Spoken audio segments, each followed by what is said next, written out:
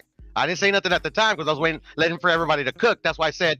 So since then nobody gave any pushback, I think we might all agree that if Earl or Bud lose in that fashion, like he should be put in the same category as Ryan, right? How do you put? Wait. No. He named me. All call outs mandatory. All call outs mandatory. Tell that to Richard in the chat. Go ahead. So very simply, you're telling me that a multi-division champion, former undisputed champion, is on the same level as Ryan Garcia if he loses. In a three belt welterweight champion. But that Gatorade belt. I'm not saying that. I'm just saying that, like, I mean, Ryan's a real boxer. Ryan took a challenge against one of the, like, literally for me, one of the top two lightweights in the world. I mean, that's my point. Let me respond, please. Let me respond because he is a real boxer. Hold up. Give me a second. Sir. You got your bite. Let me get a second. Let Grim sir get a little taste. Yeah, Grim Reaper right now. Listen, the reason why he's saying that is because Foodie is basically completely disavowing and completely just giving Ryan Garcia no credit as a boxer. He is a real boxer, but he is only barely over prospect level. He's just a contender. Almost, right? He is not a championship fighter. So that's where the difference is. And that's why he made the response that he made to you. That was more for Foodie because Foodie said Ryan ain't a fighter at all. Ryan is a fighter. He has a proven track record as the pedigree as a fighter on the come up. He came up with all these other guys, but the difference is he hasn't proven himself on the next level. But on top of that, you guys got to understand something. I get a pulse of casuals. I ask casuals, hey, listen, you check out this fight. Oh, I didn't even hear about it. So I know when they're not paying attention. They didn't hear about Haney and Loma. They heard about Tank and Ryan. The moment I made a post about this fight, they said, what you doing? And again, I have about a good 15, 20 casual friends who only pay attention to high-class boxing matches. And they asked me, you doing something? I'll come over. Bet. So I'm going to have I'm gonna probably have about 20 people at my house. Out of those 20 people, about 12 of them are casual fans. The casual fans know about this fight. They have an opportunity to do the same numbers as Ryan and Tank if they do the promotion right. And that's why when I asked Stephen Espinosa, how y'all doing the promotion? You gonna do it just like Ryan and Tank? He liked the post. And then next you know, 2 days it came out, New York, LA. And they're going to add a little bit of extra promotion on the fighters on their own end so they can build it up and get to hit more of the casuals because casuals do see this. They see it. So all they got to do is push it up a little bit more to get the visibility for them to see it. And it has an opportunity to do what Ryan and Tank did. Don't mean it is going to, but it's going to get close. I think it's going to do anywhere between 800 to 100 to 800,000 to 1.1 million. It's going to get close, and it could potentially pass it if they promote it well. And right now, they're on the right track too. Absolutely, they got to keep going because almost doesn't count, baby. Almost doesn't count. Absolutely not. Shout out to the legend Brandy. Let me go to across the pond to my boy Jimmy, and then we'll go to King Asian Mav. Y'all lucky too. I was just about to switch this shit to a members only panel. Y'all lucky. Y'all came right on time. Jimmy, what up? After he goes, I just want to respond to that last commenter. Well, he taking too long. Go ahead. You can respond now. Shit, you a member. You pay for this shit. Go ahead. Okay, I can't really see who. That was Brim Reaper. Him member that too. Was Brim. That's unbiased. Yes, my dear. Unbiased Brim Reaper. Well, you said that Foodie was talking about Ryan is a fighter. I was talking about Ryan as a fighter. I was talking about potential sales because that was the topic of the conversation, what the potential sales might be. And I was saying to Brandon, I don't think it's going to do no 2.3 billion and the reasons why. I didn't even refer to Ryan. I don't know why I keep calling Brian. Ryan is a actual fighter. I did mention that I didn't think that, I think he gave up and I was going for him in the fight. So that's not what I was commenting about. And I didn't say, well, like I also said when Warren was talking about The reason why they're doing the press conferences and trying to get the audiences that they're trying to get is because they're trying to get more casuals. So I do, I agree with that. I do believe that casuals, if they haven't heard about it, they may hear about it, and there may be a very good outcome. I don't know about 1 million. I would say I would go with the 800,000. That's a possibility, and that would be very, very good. So go ahead. Now, one more thing for No. Please, Like, please. no. Listen, she replied to you. We still got to go to the other people that just got here, and I promise you gonna go right back to you, Jimmy. Talk to me. All right, fuck it. He took too long. Can you hear me? There we go. There we go. Go ahead, Jimmy. Go ahead, Sorry, Jimmy. it's just my Bluetooth device isn't connected. But I think this will do huge numbers. I think this is Jimmy, tell probably people where you from. the For the most people who talked don't about know. fight of the last. Jimmy, tell people where you from. I'm from England. Shout out to England. I'm Shout from the out U- to the Queen. I'm from the UK, England. Shout out to you. Yeah, we're global, baby. Go ahead. Talk about what I mean.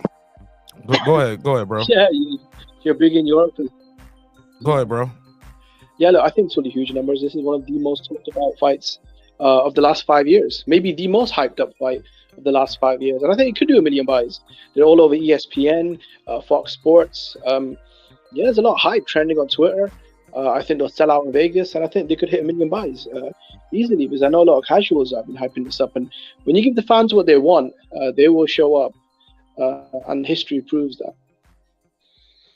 All right, let's go. Go ahead, unbiased. What was you trying to say now?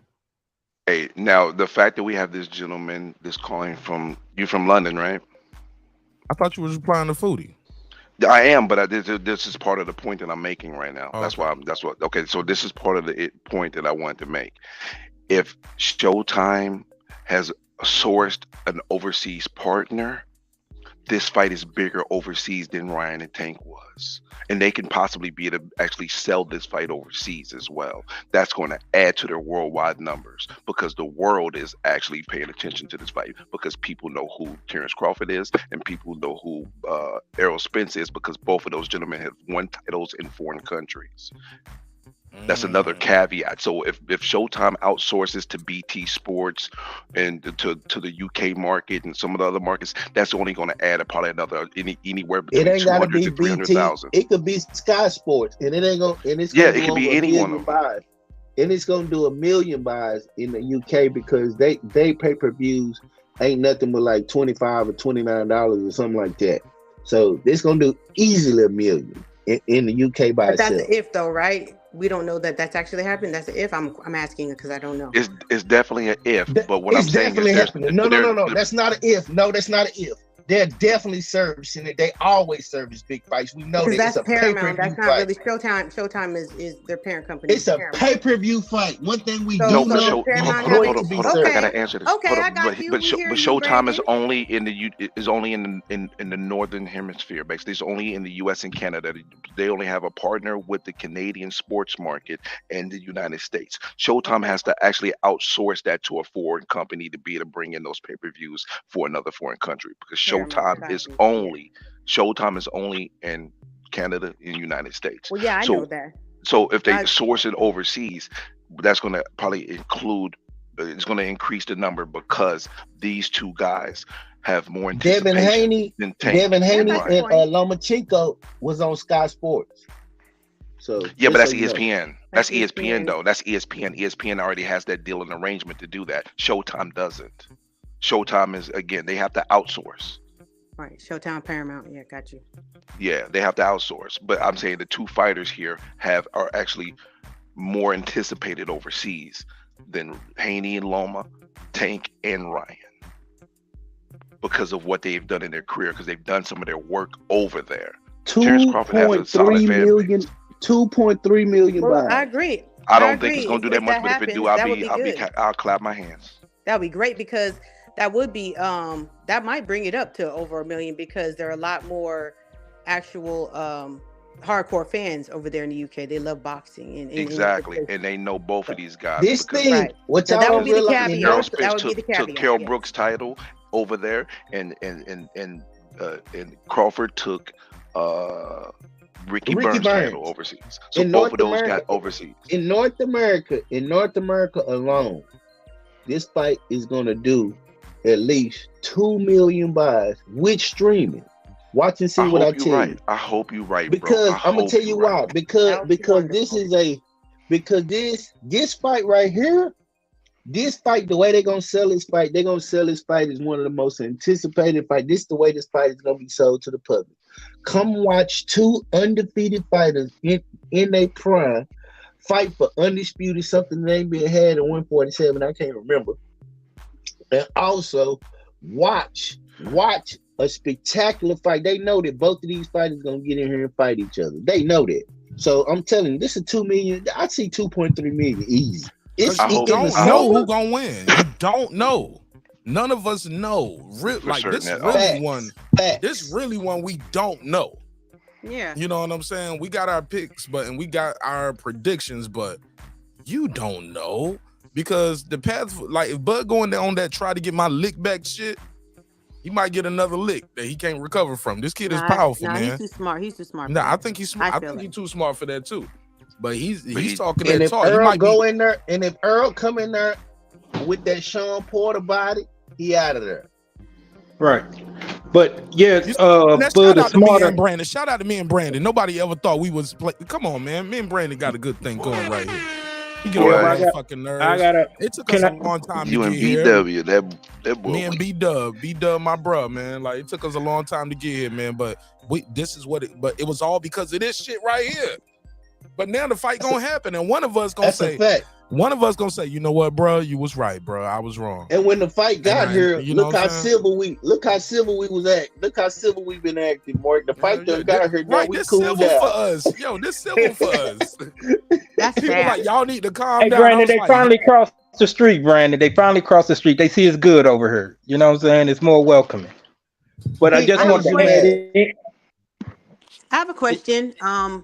Just because the biggest for who or for everybody? For the panel or anybody who wants to answer, or actually the Grim Reaper. Is that your name, Grim Reaper? Brim Reaper, yeah. Grim Reaper. They call me Brim, unbiased Brim. fan, whatever way you Okay. want to call it. Brim's great. That's my dad's last name, so I love that. So let's go. Okay, Grim Reaper. Do you know? I mean, because I think I heard that the Zone was responsible for 400,000 of the sales made in the last fight with Ryan Garcia. Do you know how many of those fights were from outside of the United States? I don't know that number, but I think a good deal of them was within the United States because I bought the fight on the Zone. The reason why, because I have my subscription. It doesn't expire till September. So I got the fight at a discounted rate. I got the fight for $65. So why would I buy it on Showtime if I can get it for $65? Yeah, that played a big role. It played a big role for them getting those type of numbers because all the people who already had the subscription, well, I'm gonna buy it and get it for cheaper. Right, so but that's also what drove a lot those of people numbers. who tried to buy it couldn't get through and had to get their money refunded and stuff. That was a big deal. Yeah, because I think they had an overload. I think at some point. But see, I bought mine like 3 weeks before the fight. See, Yeah, I bought mine 2 like days 3 weeks. before. Yeah. Oh, But I would say 60. another thing I thought about Foodie. Check this out. The reason why Brandon and Mark may have a point because they're putting money on this. And real money on it. They're putting money behind it. So they might actually put more promotional dollars on this fight than they did for Ryan and Tank. Because the numbers based on what they're getting shows that I think they have more confidence and belief in the fight because of the money they've generated and the money that they're paying these guys. So I think they're going to put more capital out there to get the visibility that's necessary. Well, and the reason why I a bit disagree with that is because when you've got a fan base like Tank has and that Ryan has, you don't really have to put a whole lot of money behind it to sell the fight because Ryan has a whole bunch of endorsement deals, so that's money in there for the fight that the Zone didn't have to pay for, and then Tank already has a built-in fan base. That's money you don't really have to pay for because he's got just about guaranteed sales, even though his pay-per-views haven't done as well as they did for this last fight. I'm glad you mentioned that. So when you're thinking about the players that are involved, and you're thinking about it as a business, well, how much money are we going to have to spend to promote this? It was much less than you're going to have to spend for Spence and Foodie. Do you know that Earl damn near averaged damn near 300 to 400 pay-per-views by himself? No, that's Where, in incorrect. Texas? That In is Texas? incorrect. That is incorrect. Not That is in not Vegas. That's for factual. Did you damn know sure. that? He That is never not a fought in fact. That's Vegas. not factual. That's That is not I said factual. He ain't never average. fought in Okay, Vegas. No, I that's not said the average. average. That's not factual. He's only had one pay-per-view over 300,000, man. Only one, Man, which was his He had first. two of them. He actually had two of them. Oh he yeah, had no. two. Yeah, These dudes 350, just be 300. talking. Yeah, I'm sorry. No, God I'm sorry. damn. No, All right, I'm go just ahead. talking, They just so bro. ready to Bro, argue. Go ahead, bro. no, it Go ain't ahead. about ready Go to ahead. argue, bro. It's because Spence pay-per-views just went down every fight. Him and Ugas actually only did 129,000, but they be reporting bullshit numbers. But you are right. He did do 300,000 against Porter. He did 350 against Mikey Garcia. But That was like Ugas 2-3 only years ago. Yeah. his pay-per-view numbers has went down every fight. But it's Yeah, deeper but that's than not that. averaging 400,000 though. Yeah, that's Exactly. not an average. It's No. not. It's not. But what I was about to say is this, though. In regards to, damn, I almost lost my train of thought because he coming at me What I all said crazy. Like I about don't. the promotion. Yeah, it was about the promotion. Okay, so one of the caveats about this, because you think the numbers are not going to, not going to do the, the same numbers and all that. But what it is Ryan Garcia still wasn't proven at all. They did a good job marketing and promoting. That's part of the caveat because none of this was proven. It was going to be this number because Ryan had never been on a pay-per-view before. Never.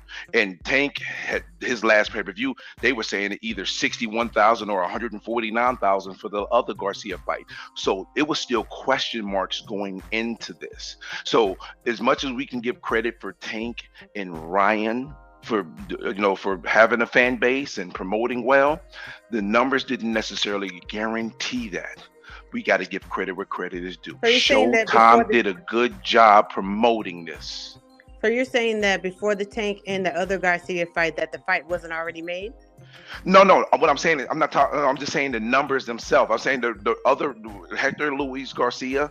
Mhm. They're basically reported the numbers. The pay-per-view numbers for that fight was either 61 to 149,000. That's Right, it. we know that, but I believe That's that low. the fight with the Tank and Ryan Garcia was going to go forward no matter what the outcome of that fight was going to be. Not- Because there's so but- much but money see- to be made. Because what I keep on saying is that y'all keep talking about belts and championships, and when it comes down to it, these business people don't really give a shit about that when it comes to promoting a fight. They think about how much money they're going to make, how can they recoup, how can they get the guarantees that they're going to give these fighters back, and belts don't do that.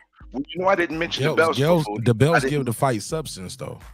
But it don't That's what- make money. It don't necessarily guarantee money does- though. It doesn't necessarily guarantee money with a casual fan base. Foodie is right in regard to that. It doesn't guarantee money. I didn't It finish, can bro. raise I'll the wait. profile. I'm sorry. Go ahead. No, you good. I'm gonna wait. It can raise the profile for it, but it doesn't guarantee it. But what I was saying, Foodie, is that based on the body of work that Tanky did pay-per-view wise, and there was no pay-per-view history of Ryan, we give them credit for having a fan base, for promoting well, but a large amount of credit also goes to Showtime and PBC for doing a great promotion. They did a great job. So me knowing that it was still a question, we knew it was going to do numbers, but it exceeded it. It did better than what was projected. That means they did a great job promoting. They did well. So Right. knowing Why that they would be did willing to well, put- why would they be willing to spend that kind of money if they didn't think that the return was going to be great? People don't spend money that they don't think they're going to get back and then some. yeah, but also you got to understand they didn't get as much guaranteed as these guys are getting. They spent money, but they spent less money. On They didn't guaranteed get- money, they spent less. I don't know what their guarantees were. Didn't they get eight? But didn't they both get 8-figure guarantees? No, What were their guarantees, Ryan? I think it was 8 and 6. It was not double. It wasn't 8. It wasn't 8 figures. You talking about Crawford and Spence right now? No, we talking about Ryan and Tank. Ryan and Tank. Oh, yeah. They didn't have 8-figure guarantees. Yeah, they didn't both. So they had a safety net. They had a safety net because they didn't overspend and guarantee money for these guys because one day they didn't have the proven track record to get that type of money in regards to it, and it wasn't as big of a fight into the boxing world, but it was big for the casuals, and they were banking on that, and they utilized that as well and marketed and promoted it beautifully. Because I'm telling you, I noticed when it got that Tuesday before the fight, I said, oh yeah, this is going to do some numbers, because I was getting too many casuals hitting me up, and I'm getting that same energy from casuals, and we're 2 months away. And I'm getting casuals giving me that same energy for this fight. That's why I'm saying they have a chance to do it. They just have to do a little bit more on the social media side to be able to draw All them right, out. I just did the math on the Errol Spence. First of all, Ugas, from what I just Googled, I saw 240,000 pay-per-view buys. Fake number, bro. I'm sorry, it's a fake number. That's fine. Okay, let me finish, bro. We just listened to you talk, just ramble for about. Oh, bullshit. You've been talking all the time. I was quiet. Cut the bullshit, man. Come on, boy weak. BW, cut it out. Boy weak? What were you saying, Brandon? Go ahead. Yeah. I just Googled the numbers. I did the Shawn Porter fight. I did the Ugas fight, which was 204. I saw 240,000 pay-per-view buys, and I did the Mikey Garcia fight. When I did the average, it averaged out to 316,000 pay-per-view buys, just like I said, which means Earl would bring that by himself, which makes my point that if Earl can bring that by himself, if he averaged somewhere between 250,000 and close to 500,000 pay-per-view buys by himself, then I believe that with the interest of the fight, and then with the casuals bringing in, I believe that's going to round out the other, even with Terrence's popularity, with him even being showcased on pay-per-view, with they saying the buys that he did with David Avenesian. Come on, man. I think that's easily.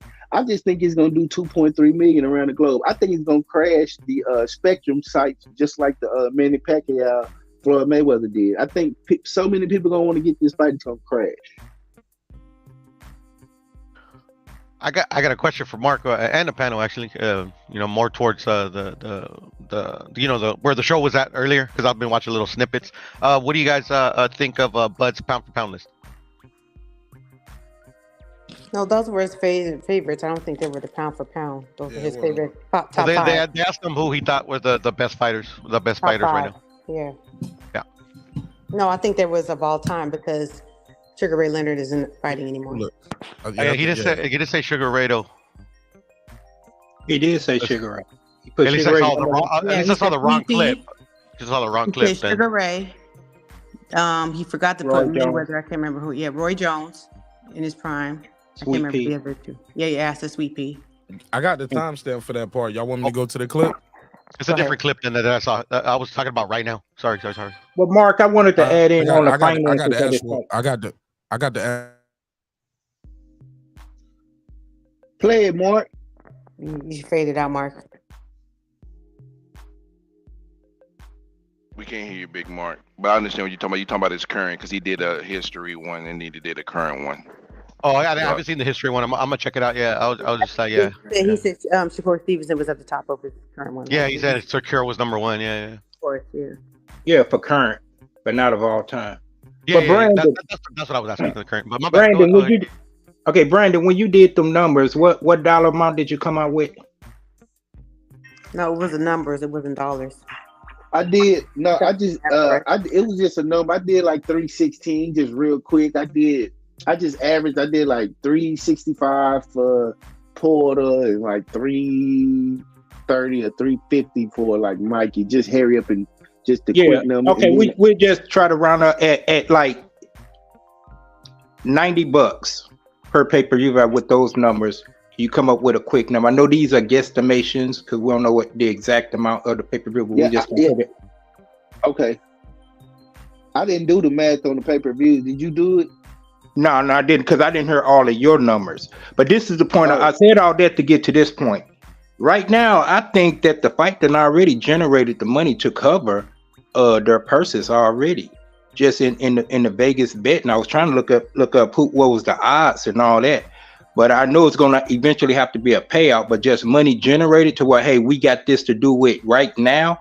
If not now, by the end of the week over the Memorial Day weekend, Vegas gonna have money to cover their purses. That's quite possible because the I don't know what the tickets were starting at for the Ryan and Tank fight, but Right. I think the tickets are starting at like 900, and then they skyrocket all the way up to like 1,400 Right. for these fights. So that goes without saying.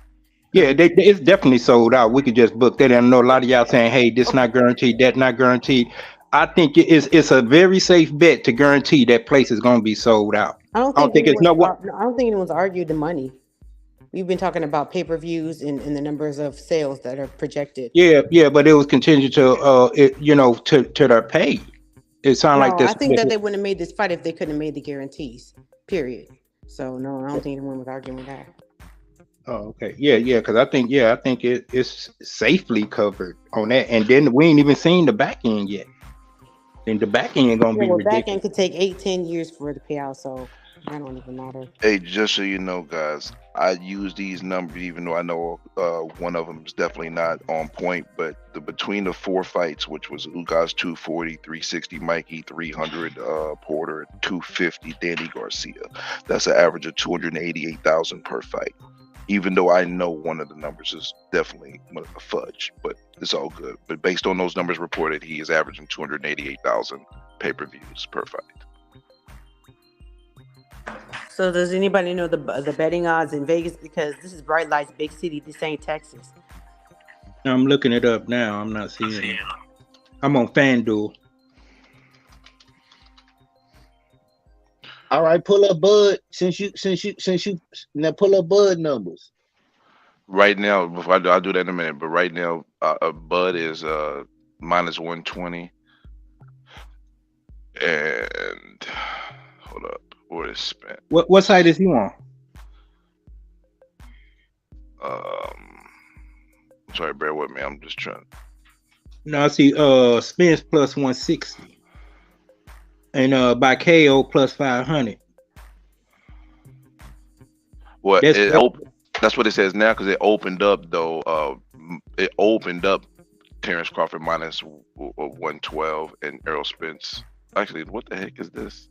FanDuel someone in the comments said that it already sold out in Vegas. Can you guys pull up any information that can verify that? The tickets ain't even on sale officially. The tickets don't go on sale till June the 2nd. Oh, okay. I just went on to the AXS and I saw what the tickets are going. Yeah, but that Tank, I remember I went to the Tank and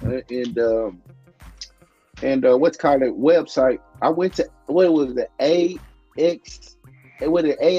I went to whatever the T-Mobile webs, but I went to it and immediately when I went to it, it was sold out. Like immediately. I mean, I went immediately when I went to that website, it was sold out. So the pre-sales, you mean? No, for the actual I'm saying not for this fight. I'm saying for the Tank fight. When I went to, I think it started at like 10 o'clock. I was right there. That's sold because out. the scalpers get to it first. Yeah. So the scalpers get to it and then they resell. And then what they don't sell, there's comps and there's other things. Because I know that I bought the Wilder versus Wilder 2, the Wilder versus Fury 2, and it was like 3 weeks after, and they still had tickets on sale. So the scalpers get to it, they sell it out, and then they go to reselling, and then like there's some tickets left, and they start to sell those again to the general public again. Shit, I texted the homies when the tickets came out for the Ryan fight. I can probably tell you what they started at. Let me check my text.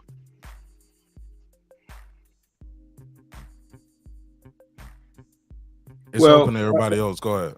Yeah, well, once again, what I'm looking at where I'm at, the odds maker got it at outcome is plus 160. Crawford wins by points plus 210. Crawford by TKO plus 360. Spence by KO plus 500. Okay. All right. Now, how many bets they put in? I'm guaranteed it's a lot of money on the line already. I'm telling you, and then the crazy part about this fight, we haven't seen them standing in front of each other. The only time we ever seen that is with Ellie footage. We've never seen them outside of that. We've never seen them in proximity talking to each other ever. ever. They really have been kept totally on two different sides of the street, so they run in two different circles in the boxing community.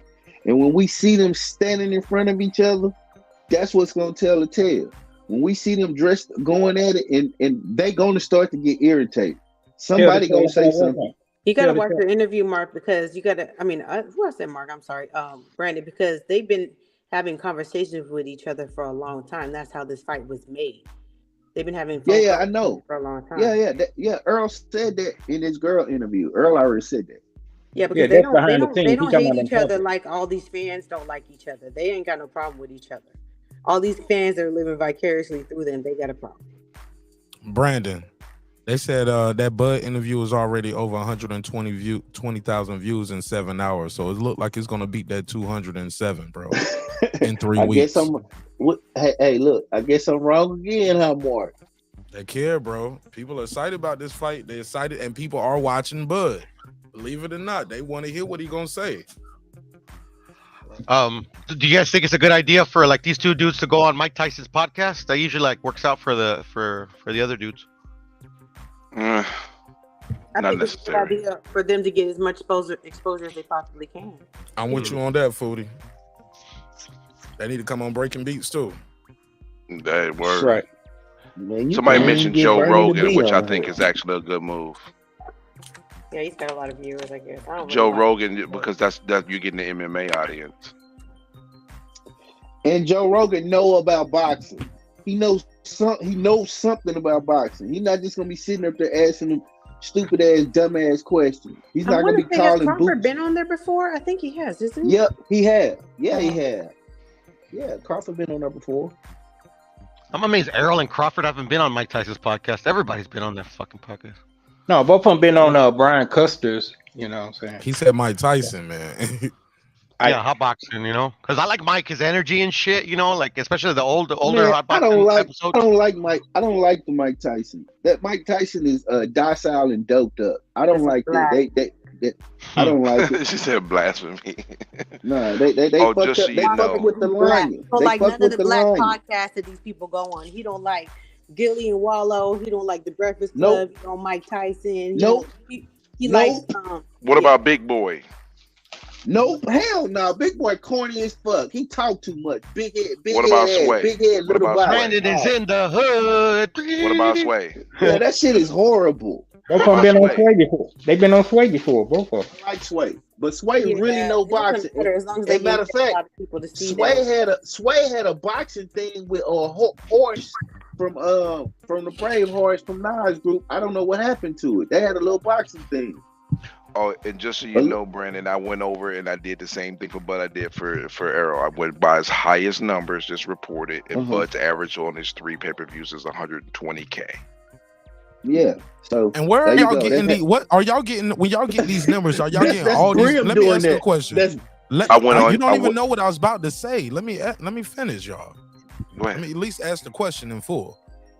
Are you guys going to the same site each, or are you guys going? Or even when you get the numbers, are y'all going to one site to get all 3 pay-per-views? Like, what are these sources? Okay, so what I did was numbers out my behind. I didn't pull numbers out my behind. I went online, and then since I was using site? There's multiple different sites. I just went to find the highest number. I went to the highest number reported for each fight for each fighter, and I applied the highest number they had possible, and then I did, and then I averaged it out. So I went and found the number. Now, to keep it fair, now Bud did fight on the app, and he did fight on ESPN. Did you count the viewership for that too? Because that's still eyeballs on you, right? No, I only counted the pay-per-views only. Okay, fair enough. I'm just trying to figure out what are we doing here. No. What I did was I actually researched both of their pay-per-view numbers, and I just went by the highest one that was reported that I could find, and then I averaged those out. What's Bud's highest? What did you say Bud's highest was? The highest one that was reported was 190. And that's versus who? Porter. But that ain't the real number either. The real number for Porter is 149,000. But that's another story. So what is the biggest difference between both of them highest? What is the margin of error? Oh, the margin between the highest average between the two is 160,000 in Spence favor. That's the margin between? Yep, and for average, the average margin in between is it's about 100. It's 160,000 plus Spence. Yep, correct. I went to one website, Mark, and it's got a bunch of sources. I did a little spreadsheet too. I don't give a fuck about your spreadsheets after you ditched last time with your Come last on with your spreadsheet. spreadsheet. I'm digging your spreadsheet. Yeah, bro, that nigga started spreadsheet. I saved it, Mark. I saved it, Mark. You like bro, you told me. No, you went and took a smoke break and never came back, and I saw you on somebody else's channel while I was still live. I watched, bro. I went everywhere. I saw you on somebody else's channel while I was still live, looking for that motherfucking spreadsheet. I kept telling people, "Oh, you dirty he'll for be that." back. Pudo's coming back. Check He's this out. coming You're back. welcome. You're welcome, Mark. Jesus. But I did save it like you asked me come to. on with the And, spreadsheet. when I left the panel, Mark, I'm good on the spreadsheet, dog. But I'm listening Mark, to you. Go ahead. Yeah, Mark, I saved it like you asked me to. Hold up, and Brandon, hold up. Finish, Pudo. Say that part. I want to hear this. I saved it like you asked me to, and we weren't whatchamacallit doing the things no more. Like Lisa came on, and I forgot Lady Shan came on, and they gave their takes. Bro, we cool. And, we cool. Okay, we cool. I'm just fucking. You're welcome, though. I know He you just wanted to give you a hard time. Oh, I told you. Come on with you right now. I bigged you up Come that on night, with but the when you said info. you was taking a smoke break and coming back, I was waiting for you, and I kept telling everybody else, he's coming back. I promise. I didn't know that, Mark. My bad. And I'm notorious to do that shit. I hop off. I don't hop care. on other ones. I don't care. That's what y'all do. Well, obviously you care. You're calling me out on it, bro. But it's all That's good. what they do. Yeah. You know, That's what it is. if I didn't fuck with you, bro, I wouldn't be doing this shit. But that shit was hilarious. I told you thank you several times that night. No. You on- don't have to thank me, Mark. It's cool. I was on Appreciate that it. show that night, and Mark was telling everybody that that you was coming back. And that shit was hilarious. Hey, look, I told everybody who wanted it, they was like, I want to do the checklist. I was like, no, we got to wait for Pudo to come back. We going to keep up with this. Yeah, but it is what it is, right? I was cracking jokes. I was like, that's the longest smoke break ever. I was like, that nigga smoking crack. Not at all. Hey, don't tell nobody, bro. I was like, no, I was like, he's smoking 100s. I said, he's smoking 100. He's smoking them long boys. I wish. Back to back. I can't even Same fucking smoke. buy a menthol in California, bro. Some bullshit. For real? Yeah, they banned them. I didn't know No that. flavored tobacco whatsoever. Nope. Sucks to be in California. Yeah. And you wouldn't want to, excuse me, and you didn't want to change the check marks either, bro, because like Errol had 2, not all of them. No. But the majority was The majority was Bud. It was too much. It was too much all the way down for majority for Bud. But I did want it on that spreadsheet. I wanted to have the right tally and have the votes. I wanted to keep that and keep up with that and keep building onto it. But like on the actual graphic on the screen, I wasn't going to put all them green checks all the way down for Bud Crawford. That'll just turn certain people off when they pull up. They were like, oh, look at all these green checks for Bud and nothing for Spence. But that's what the majority, if we going by averages, they just Bud check more boxes. But it's all good, Pudo. Damn, I spend too much time on that shit. My bad. And thank you for your effort, sir. Yeah. No, don't trip, man. It's my pleasure. You also said you were gonna do like multiple shows. That's why I I'm gonna do it a couple times. I'm gonna do it a few times. Yeah, and I'm gonna get this out too because I worked on this shit. EJ won inside and jab. Just to let y'all know. Not by the majority, sir. Yes, by the majority. 5 votes for Bud, 6 votes for EJ on both. Give me those 6 EJ votes. 6 EJ votes. We got Brandon Washington, obviously. Sean Jones, Puro, Mr. Doc, Lisa Bales, and Lady Shan. Okay, cool. And give me them 5 Bud votes. 5 Bud votes. We got Big Blunts, Ill Status, shout out to him. Big Hot Rod. We got Mark Nash, of course, and we got Sir Senior. You missing a vote on this. Who brother? You ain't even got clips. Oh, clips didn't hop on that one if I'm not mistaken, because I would have got clips. Okay, I thought clips said he had. I missed clips. I thought clips said he had EJ all the way down. I mean, Bud all the way down. Shit, that sounds familiar to me, Mark. Okay, my bad. Okay, my bad. All right, so okay, I got you. I'll put it down right now. Brim, Bud you all the way said down. Food Revolution said she had Bud all the way down. Foodie was on that panel too. Fuck, man, I was tripping. No, Foodie was not on the No, panel. Yeah, no. I didn't do no votes. Oh on no, that I either voted. I myself. was on the panel, but not probably when you were on there, Poodle. Yeah, but they did. They Oh, were doing afterwards. that. Afterwards. Okay, my bad. My bad. Yeah, I'm just telling you, he's not winning, bro. Hey, but He's not winning. And, What was and- that? and- Hold on, what was and- up? and when Bud you loses and he quits, that's it. It's over, bro. He's like the biggest hype job ever. I'm gonna run with that one. Yeah, Kuro, I love it. You bet money on that. Shit. Go ahead and bet money on that, Poodle. Hey, can I do my vote with the checking boxes? Go for it. Go for it. Hold on, let me put your name down. Go ahead. All right, so I have seven for Bud and 4 for Spence. No, you got to go from the top. Can you see the screen? Oh, is it defense? I'm gonna Yeah, give that's that to the first Spence very slightly. Jab to no. Spence. The Spence got it. And about defense, I'm sorry, I didn't hear. Defense Spence, jab Spence, better outside Bud. You skip Footwork. combination. You skip combinations. It's not. Well, dang, I must be missing something. I'm looking at your what's the name, and I must be missing. It's some on the stuff screen here. right now. I'm looking at the screen. Oh, I'm YouTube sorry. I was screen. looking at a different screen. Okay, cool. All right, so defense, Spence, jab, Spence, combinations, Bud, better outside fighter, Bud, footwork, Bud, speed, Bud, power, draw, slight Spence. No. So you can It ain't no draws. It no draws. You gotta Okay, pick one. slight Spence, accuracy, Bud, concentration, Bud, counter puncher, Bud, better inside fighter, Spence, championship experience, Bud. Okie dokie, got it. Thank you. No Go problem. ahead, Foodie. Go ahead, Foodie. Let's put you on this graph. Am I voting? Because I gotta go. Yeah. Go ahead. And after that, yeah, you cool. I would give the jab to Errol. Got to start with defense at the top. Okay, defense, Bud, Errol with the jab, Bud with the combinations, Bud with the better outside fighter, Bud with the footwork, Bud with the speed. It's 50-50 on the power as far as, I guess I'll give that to EJ. Bud with the accuracy, Bud with the concentration, Bud with the counterpuncher. Is better inside fighter? Oh, better outside and better inside. Okay, so better inside fighter would be Bud, inside and outside, and championship experiences would definitely be Bud. Already. All right, y'all. It's been great. All right, sister. God bless. Mark, and to all of the people who have served in the military, happy Memorial Day tomorrow. I got to get to the money. I know y'all are off. Food, this some bullshit. Foodie, they got me on the damn grill tomorrow. And I was like, well, it's Memorial Day.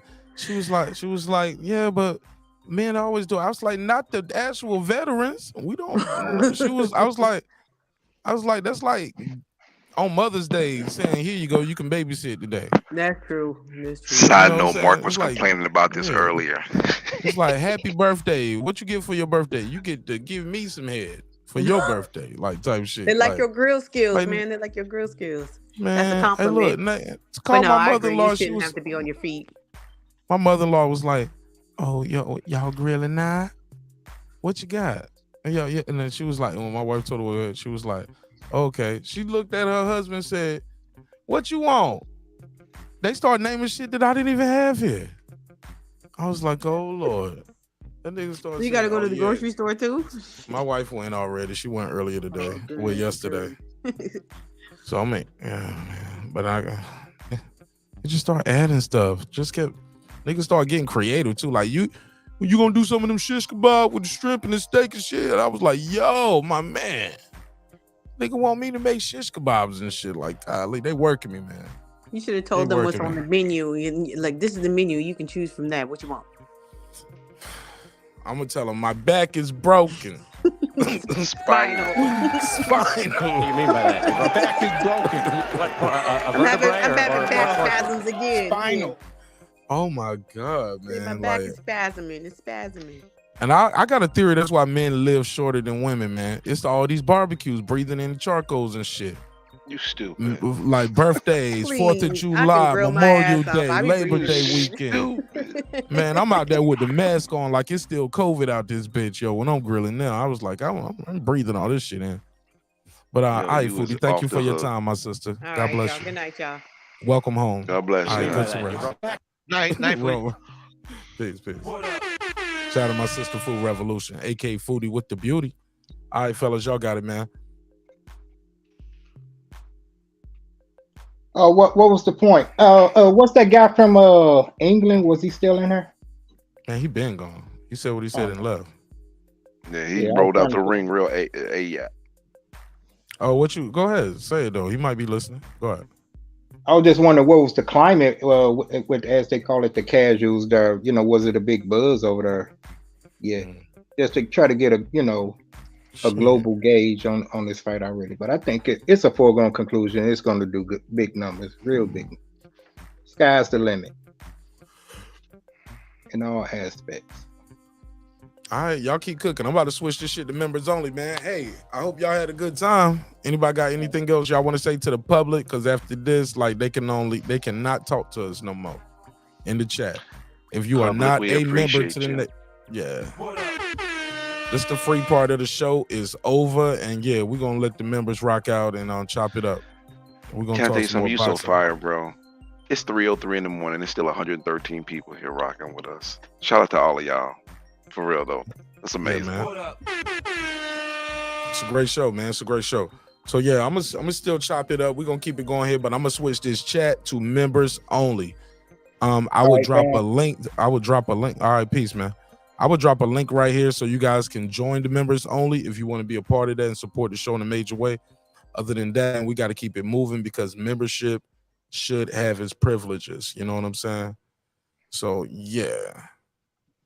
Let me drop that link right here. If you want to join members only, you can continue in the chat.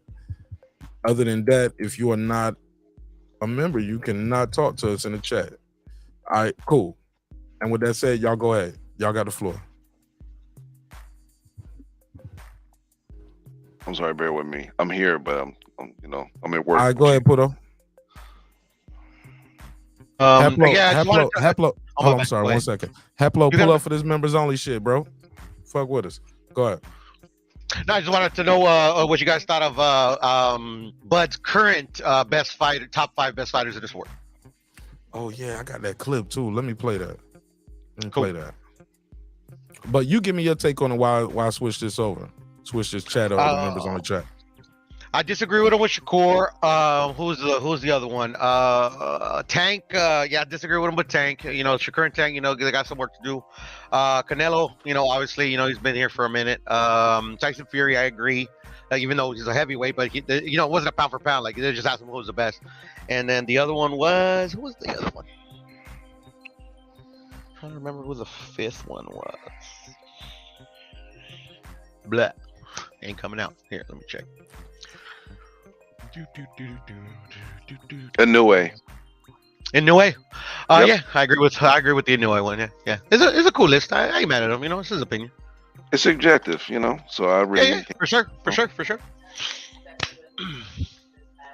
ain't gonna sit here and be like, stop the cap and nothing like that. I mean, especially, you know, such a subjective list.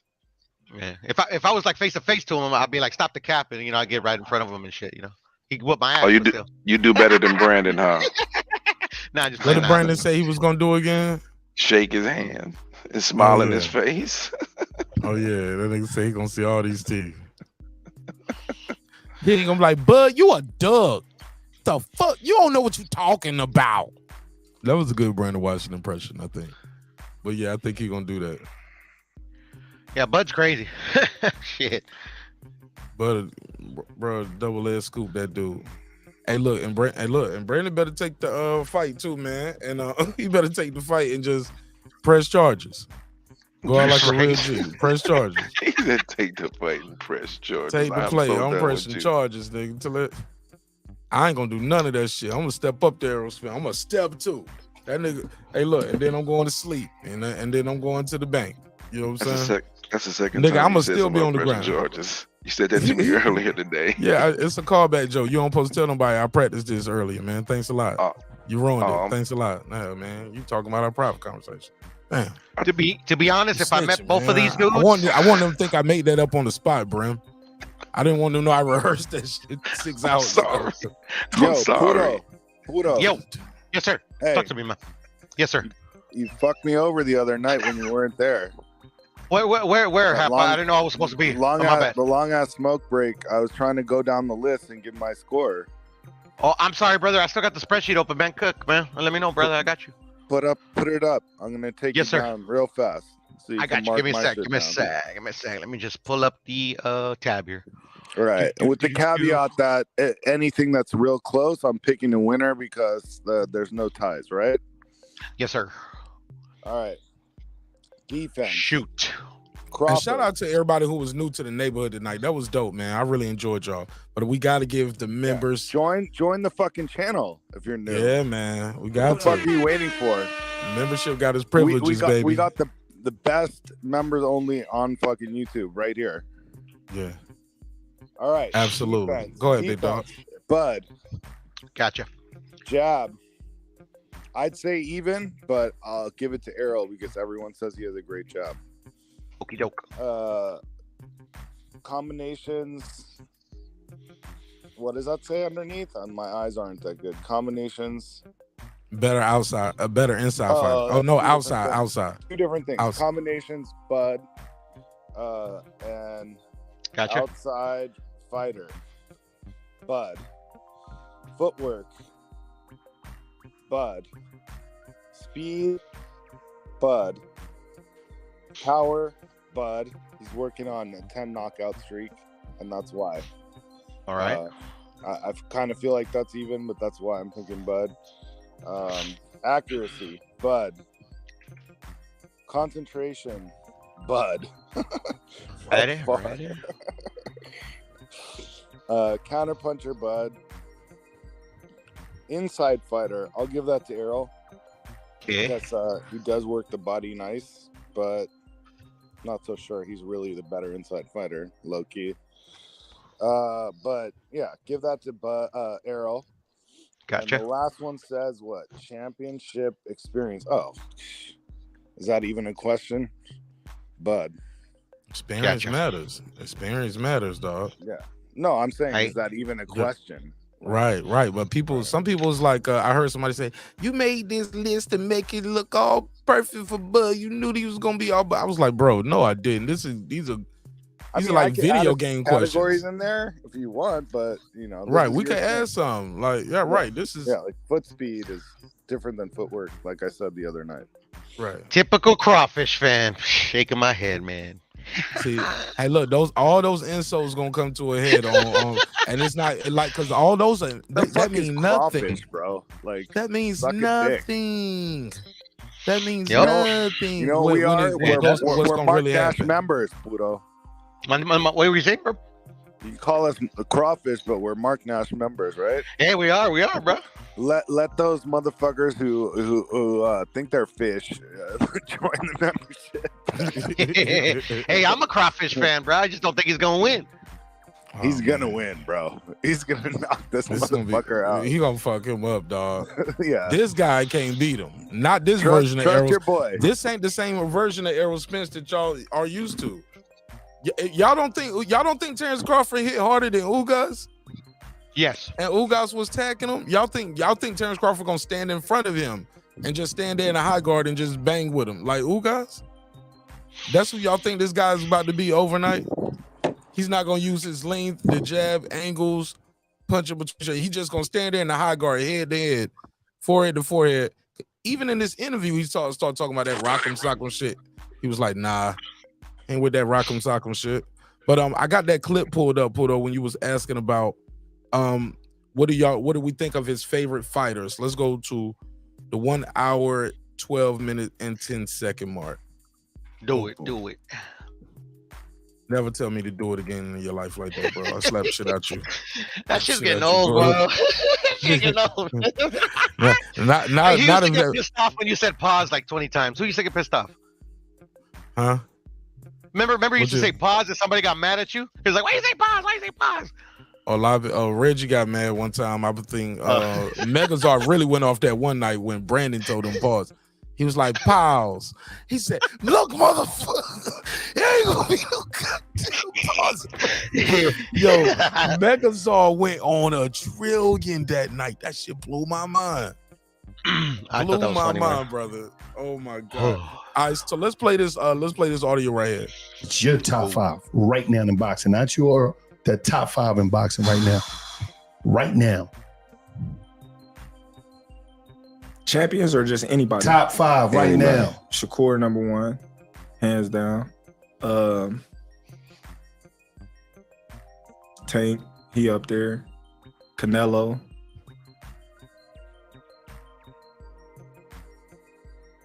In a way.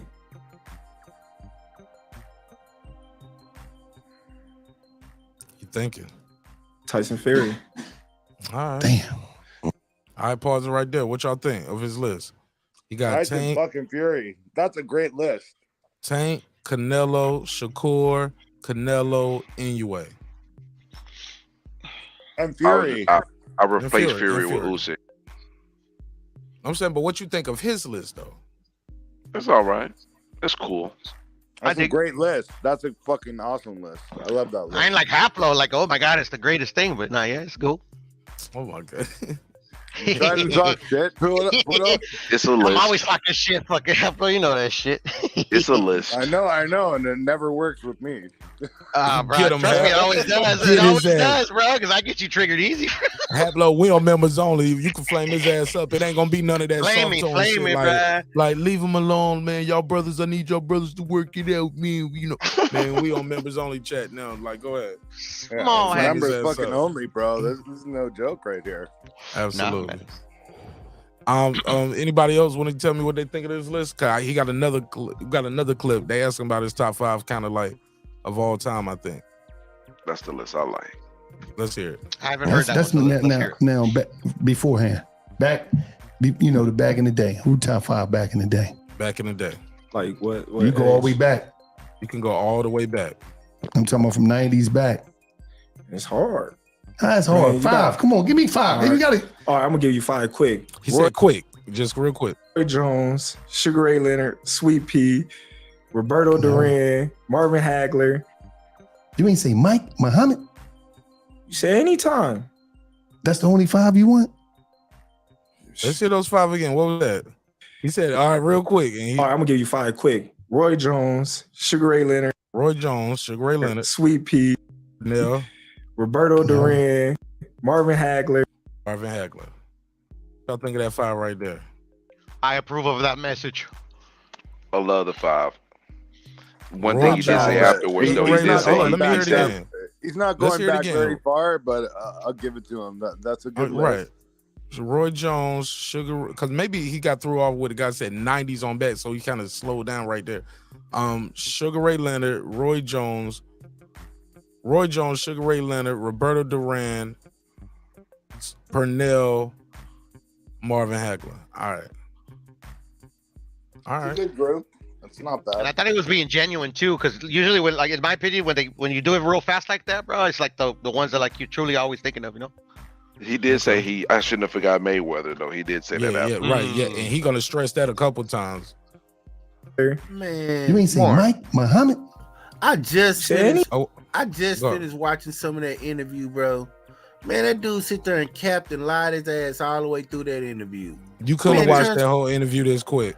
No, That I'm interview- not, that in- not you the couldn't whole watch thing. that- I said I didn't say the whole thing. I'm gonna It's tell a you what 2-hour part. interview, I'm even gonna tell if you you the do- part that he capped on. He Oh, said boy. that the Kell Brook. He said that Kell Brook was injured and hurt and weight drained when he fought Errol Spence. That's You not a can't- false statement. It's false because the No, it's commission not. wouldn't have cleared. Okay, if his eye was not healed and he was weight drained, DBC wouldn't have cleared him to fight. He be watching too much you do- YouTube. hey, That's you what do- that is. You do realize like they cleared Muhammad Ali to fight when he was like Parkinson's and The like, on BBC did. medication already. The BBOC did. Everybody did because they The wanted that BBOC. money. No, okay. Did the BBOC?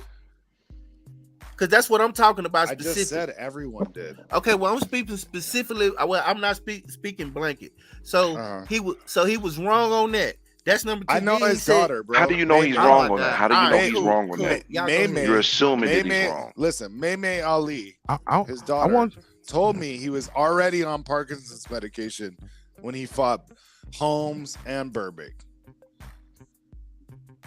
That's legendary, bro. You don't turn down no smoke.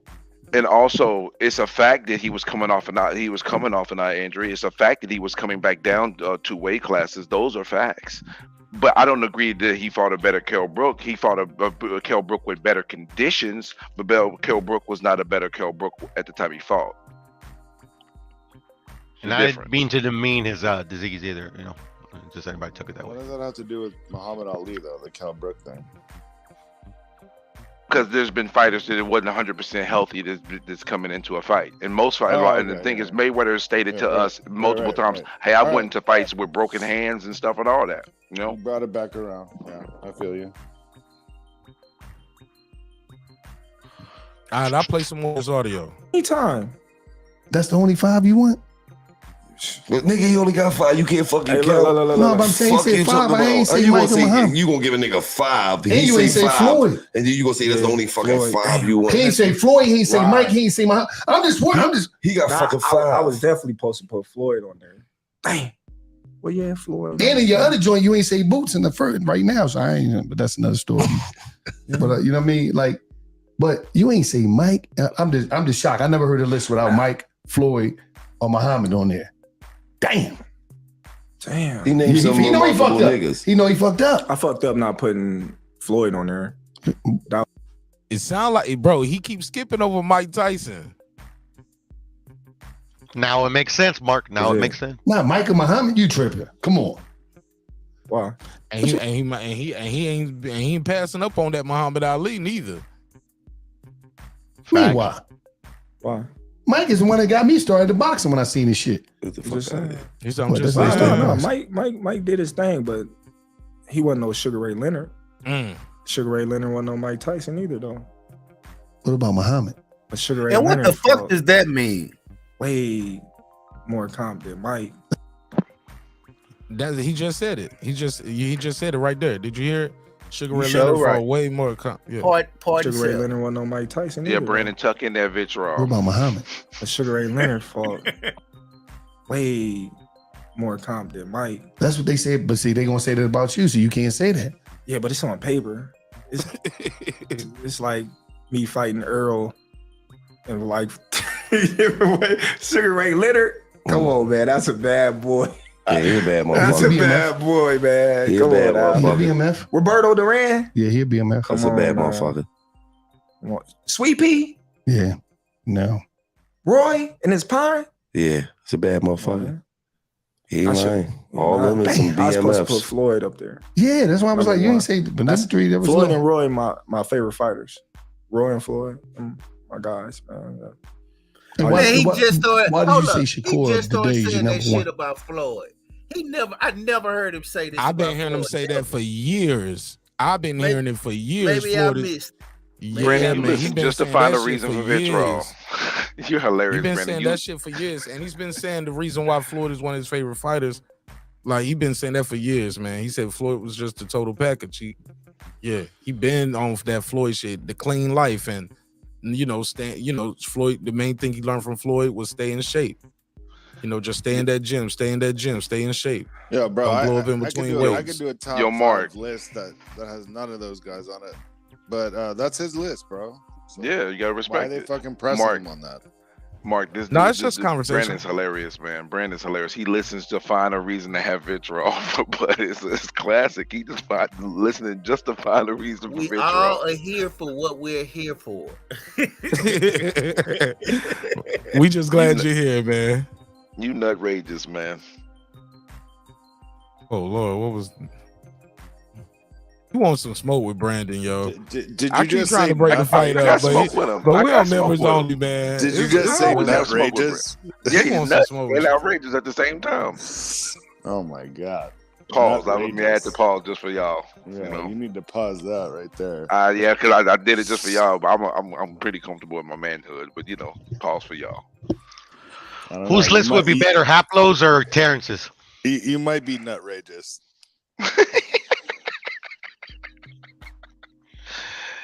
I had to mute myself for a minute and a half because of Mark, man. I was done. I was laughing so hard at this dude. But I mean, it's a respectable list, it's nice to see Sweet Pea get some love like that. Cause Sweet Pea, I felt like he got cheated out of 2 wins. In I his feel like career. he said the guys that he Emulated his emulates. style. Yeah. Word. And another reason why I love what he says because his 2 favorite fighters are my 2 favorite fighters. Roy Jones and McFloyd are my 2 favorite fighters of all time for me. Roy Jones is not my favorite fighter. That's for damn sure. Well, yeah, you can hate all you want. I love Roy Jones. I know Roy Jones. That's my guy. He's a drug cheat. Listen. Y'all finna get some smoke right now. Y'all better leave my nigga Roy alone before I fuck y'all up, bro. Roy is my dude. That's my guy. He showed me mad love and all the people at He's talking to you, Haplo. He ain't talking to me. He talking I'll to you, tell Haplo. As far as eye test goes, go get you. There's no one better than Roy Jones. Oh, never mind. Let me go with Brandon. I'm trying to turn somebody up. Never mind, Brandon. Brandon, he must be talking to you. He talking to you, Brandon. Man, shit. Hey, check this out. Tarver put all that shit to rest. All that dancing around and jumping around and doing the chicken, flopping your arms and shit, out of there. You know where he learned that? He learned that from actually Roosters fighting. He got some of his style from Roosters fighting. That's why I said Come on, call it what it really is. And that's why he took the last You know the real name of that. Come on. But hold up. Now, What's it called? Rooster fighting. I'm not saying it, Paul. Nice try, though, homie. Now, wait, homie. Listen, hold up. We got to have a context here because I told Antonio Tarver directly, I got to give you credit because even the first fight, I was happy Roy won, but I ain't feel like he really won. But I mean, that's my guy. And I told Tarver that. I had to keep it a beam with him, but let's be real here. Roy Jones came back down too fast from heavyweight to go into this fight. He should have retired after he had the belt, because if he had retired, he probably would have been considered the greatest of all time, bar none. Serves him right, unloyal guy. Ooh, I want to punch you. Ooh, I want to fight you right now. Hold up, I got a question for you though. What? Like, are you buying that?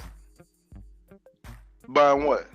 The idea that like, yo, he just came back down from weight too quick. Yeah, dude, he fought Antonio Tarver 8 months after beating Ruiz, and he dropped 26 pounds. And he was able to get a majority decision and won that fight. Yeah, but I don't think. So by the time the time they fought again, so by the time they did the rematch, it was a whole year later. You're right, but you know what? I will tell you this again. I give Tarver all the credit in the world because that's what Triple G did when he fought Errol Spence to bring it back home, right? But one of the things about that's what Kell Brook did, right? Yeah, but the thing about Roy Jones is he wasn't always fundamentally sound. He got by off of extreme talent, extreme ability. At that point, he would. You know how you go over that hill and that cliff. Now he ain't had no skill. Now Roy Jones ain't got no skill. No, it ain't that he didn't have any skills. But again, boxing is a game. Mark, I told you that wasn't his favorite fighter. Let me finish, please. Hold on. Listen, the thing is, boxing is a game of very close inches and centimeters, and if you lose just a partial step, it can cost you. And I think he had reached his pinnacle and he was starting to go down, and because he wasn't always fundamentally sound, it was easier to be able to expose his fundamental weaknesses. And at that point, he started going down, and Tarver caught that ass. I got to give him credit for the fight. But sir, he was victorious. He had success when y'all act like he won to John Ruiz, came back down to weight, fought Tarver, and got knocked out. That's not what happened. He fought Tarver and won. He was successful. Then they fought again the next year. Yeah, but that fight with Tarver took a whole lot out of him. That fight with Tarver took the rest of them out of him, bro. Sir, he had a training camp. He lost the weight, had a training camp, fought. Hey, look, months went by. They fought the next year. He had another training camp and he fought. So before he got knocked out, he had already had 2 training camps. But he lost. They don't tell it. See, but Mark, he they lost. Don't tell he lost. They act like this. What they act Those like. are the excuses, like, bro. He got caught. They act like he got caught. Like, but y'all ain't gonna keep it real and say it's very possible that he lost a step, especially after that very tough first Tarver But that fight. happens. That happens in life. That's what's gonna happen over the course of your career anyway. That's why he should have retired. Because I knew. Okay, well, that's a whole nother conversation now about what he could have did with his own career. That's a whole nother Bro, conversation. I think I want to change the topic because I want to fight right now. Yeah, That's what happens when you go generic. That's all I'm saying. Doing my man, Roy hold Jones on, wrong. fam. If you want to fight somebody over boxing conversation, you might be a fanboy, dog. When it comes to Roy Jones, I'm not. No, because Roy I'm gonna keep it a bean. Roy Jones, I'm a fanboy for Roy Jones. All right, nah, that's some goofy shit. Look, no, it's not. He's a retired that man fighter. has success. I can That man fanboy has over a retired fighter at this point. Listen, man. Yeah, that I man like has that. You success. can do what? Hold on, Mark. You could do what? I can fanboy over a retired fighter. That don't even sound right coming out of a man's mouth. Make that a drop. Make that a drop, Mark. I can fanboy. Roy Jones is my guy, bro. Roy Jones is my dude. That's my favorite fighter of all time. Right there. I can fanboy. Just cut it off right there, Mark. I mean, if you were saying you could fanboy over Roy, if you could fanboy over Roy. Hold on, let me give him a drop. Oh, go ahead. I didn't fanboy over him when he was fighting. fighting. Unbiased fan. I can do it after his career is over. Unbiased fan. Not while he was fighting. Hap, don't be on that shit. Don't do that. I'm fucking Hey, look, unbiased fan. Say it one more time. Let me make it a drop. All right. Listen, when it comes to a retired fighter, you can be a big fan of. No, nigga. No. Hell no. You're not using me for this. All right, well, get out of here then. Go ahead, Haplo. Say what you was about to say. You can be a fanboy of Roy, like up until that point where you say he lost a step. That's the Roy to be a fan of. But after that, bro, he lost to fucking Danny Green and got knocked out in so many fucking weak ass fights.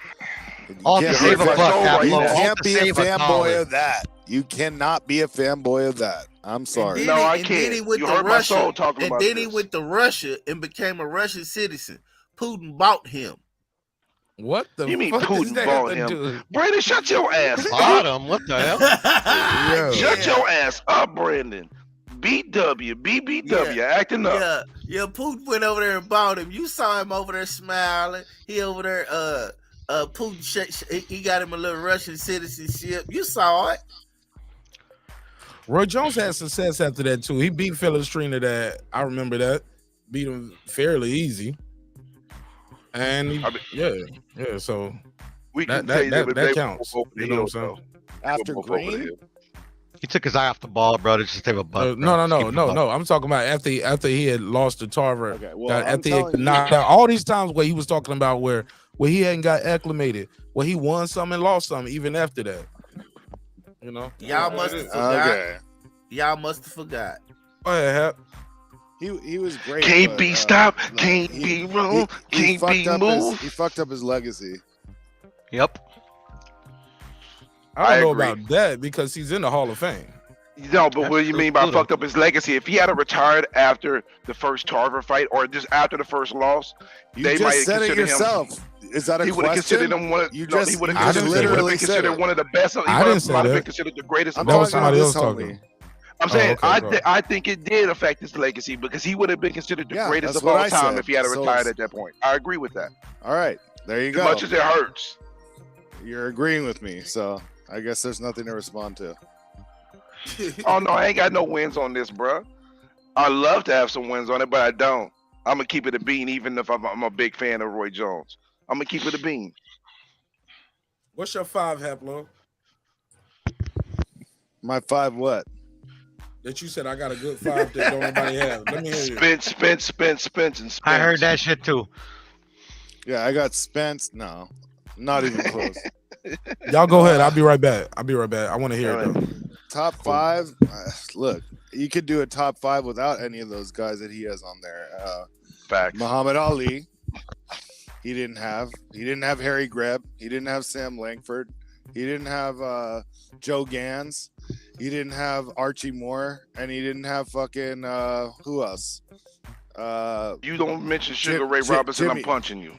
Yeah, Robinson. There you go. Thank you. You kind of welcome. Kinda.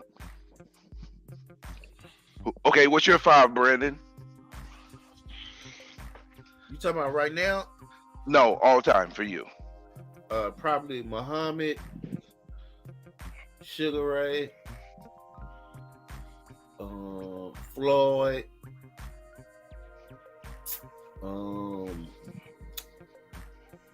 probably Sugar Ray Robinson. Okay, that's 4. And He had Sugar Ray Leonard. He had Leonard. Yeah, he put both Sugars, Robinson and Leonard. No, I'm talking about Bud. Bud had Sugar Ray Leonard.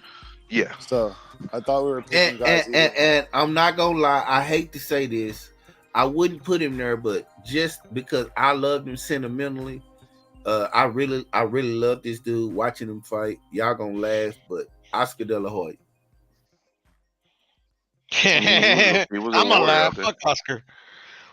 All right, hey, Eclipse 330. You round or pure roll? Give me your top 5. Top 5. That's a tough one, but I'll give off the top of my head. Tyson Fury, Vladimir Klitschko. Let me see. Corey Sanders. Rolly Romero and Furo full of shit. I'm finna punch you through the phone, man. I'm just playing. My fist is up. Chavez, Hagler,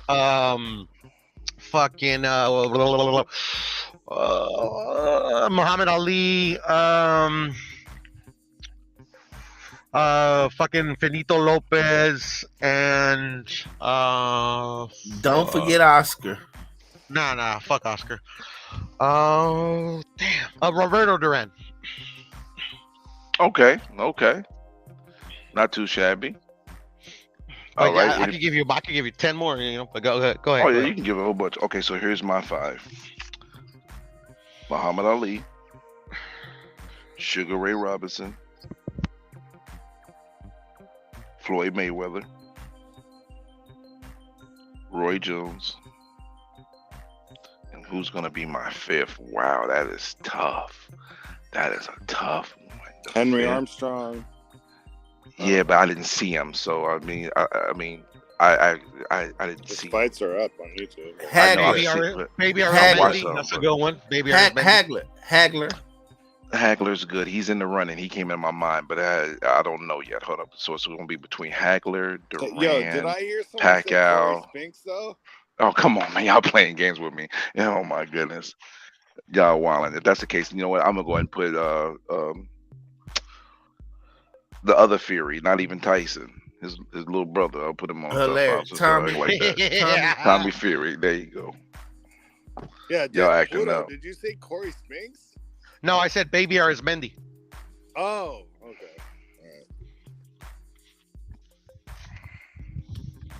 Just wanted to counter your hammer and Hank. That's all. That's the only reason I said that. I could have sworn I heard someone say Corey something, but all right.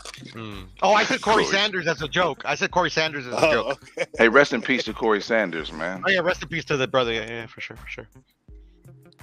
Yeah, I didn't really know him like that, but rest in peace. He fucked up Vladimir Klitschko when I didn't like the Klitschko. When I didn't like him, so that's why I like him. Oh, I got you. What the hairy motherfucker. He looked like a Neanderthal. That can punch like a motherfucker. Hey, give me 1 second, guys. Well, I know Mark's out, but I got to step for a second too. You thought he looked like a Neanderthal? Shit, man. Members only, motherfuckers. What's that other dude that knocked out Vlad? Fuck, I forget his name. Knocked him out? Not knocked him out, but beat him. And obviously, he was like a fucking 80 to 1 underdog or some shit like that. He just got elected to the Vegas Hall of Fame. What's his name? Talking about the smaller guy, Chris Bird? Mm-hmm. No, not Chris Bird. Dude, he was like literally he came out of nowhere, No, not Sam Peter, because Sam Peter didn't win. He had cornrows when I seen him fight. He just got elected to the Vegas Hall of Fame. I'll remember. Lamar Brewster. Yeah, that's his name. Layman Brewster. Yeah, that's his name. Yes, sir. Yeah, but he got blinded though, bro. Oh, he did. He's blind out of one Iowa. Yeah, he got blinded. Ah, shit, man, that sucks, brother. Fighting them Klitschko's. Ooh. Yeah, one of my favorite fighters got blinded fighting Rafael Marquez. Who's that? Israel Vasquez. Oh yeah. Those were great fights. Yeah, I was at 2 of them. For real? Yeah, man. One was at the Home Depot Center. The other one was at the Staples Center. All right. Yeah, man. I saw Bradley Paradnikov too. That shit was fire. Oh yeah, that was a good one. Yeah, man. You like fights of the year type fights, I guess. No, I mean, I love all fights, but I mean, I just I just felt blessed to be a part of like fights of the year, you know, like so close to home, you know. For real, bro. Yeah, and I love Timmy, man. Like as a fighter, bro, like Timmy was like he was. I liked him a lot. Timmy who? Timmy Got me Bradley. thinking Tim about Bradley. The Exorcist. Tim Bradley. Timmy. right. Right. I remember that shit, right? Fucking The Exorcist and shit, right? Yeah, bro. Fights of the year are always great, though, Haplo. That you gotta admit. Yeah, for real, but Yeah, there's man. some of them that like were actually really high level. Like you know, you got your St. Valentine's Day Massacre. Okay. Good point. Yeah, that shit was brutal. Hey, was that the one he won or the one he lost? Oh, he lost all of them except for one, right? Yeah, no, that was the one where he got fucking pieced up, bro. Oh, okay. That's the He one that they never put on went Reggie down. Bull, right? Remember, you never got me down, Ray? Yeah. I remember. Okay, yeah. That That's was the that. St. Yeah, that's I Valentine's figured. Day Massacre. Gotcha. Where blood was squirting all over. Fucking hell, man. Tough motherfucker, huh? And he spoke clearly until the day he died, bro. I know. That's the weird Fuck, thing. it's crazy, man. He's He like never Hagler and got that Chavez and shit, bro. These motherfuckers took all kinds of punishment and they're normal. You know, I have a theory on that, bro. Like the guys who don't show damage, like it doesn't show where you can't see it. Yes, sir. They tend to take more internal damage, like your Ali's. He always looked good after the fight. You know what I'm saying? But Yeah, no, I hear the you. damage was happening inside. Like when your body's fucking blowing up your face, and that's to protect you. So guys like LaMotta and shit, like, yeah, they looked all fucked up, but I mean, they didn't get dementia. Yep. He did it. I heard a theory. I don't know if it was like proven or anything, but they were saying that like fucking Hagler's skull was like a bit thicker than the average skull. Yeah, Or am I I've heard tripping? that before, but Oh, okay, I mean, I don't know how they figured that out until he was. I know, right? Until he you passed know, away. Yeah. Exactly. And they said that before he passed away and shit, you know? Yeah, I know. Fuck.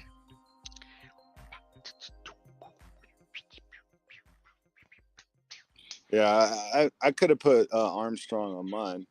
Fuck Baby Henry. Arismendi. Hey, you fucked him up, bruh. That's like saying McLaren was better than Benny Leonard. Yeah, no, I'm not saying he's better, bro, but you know, like I didn't know that until actually a boxing historian told me, bro. I'm like, oh, really? I didn't fucking know that. Yeah. But Yeah, hey, one of Mark the- Nash oh, go ahead, brother. members are the best boxing fans on YouTube, bro. That's all I gotta say. Facts. Yeah, man. Yeah, one of the fighters I wanted to learn more about because my dad used to talk to him. I wish when he was alive, I talked to him a lot. Like he got a win over Hammer and Hank, but it was kind of like it was a disqualification. You know, they ended up getting knocked out after the fact. But like he ended up beating like the dudes that like beat Hammer and Hank. You know, it's like sometimes by knockout and shit. You know, he never became a champion. You know, but you're Puerto Rican, right, Haplo? Yes, sir. Half. Yeah, My mom's yeah. side. Yeah. Oh, on your mom's side, yeah. So like that's where the Puerto Rican rivalry started with the dude I'm talking about, with him and he lost the fight. The Puerto Rican ended up knocking him out. But yeah, that's where the Puerto Rican rivalry started. Oh, newsflash!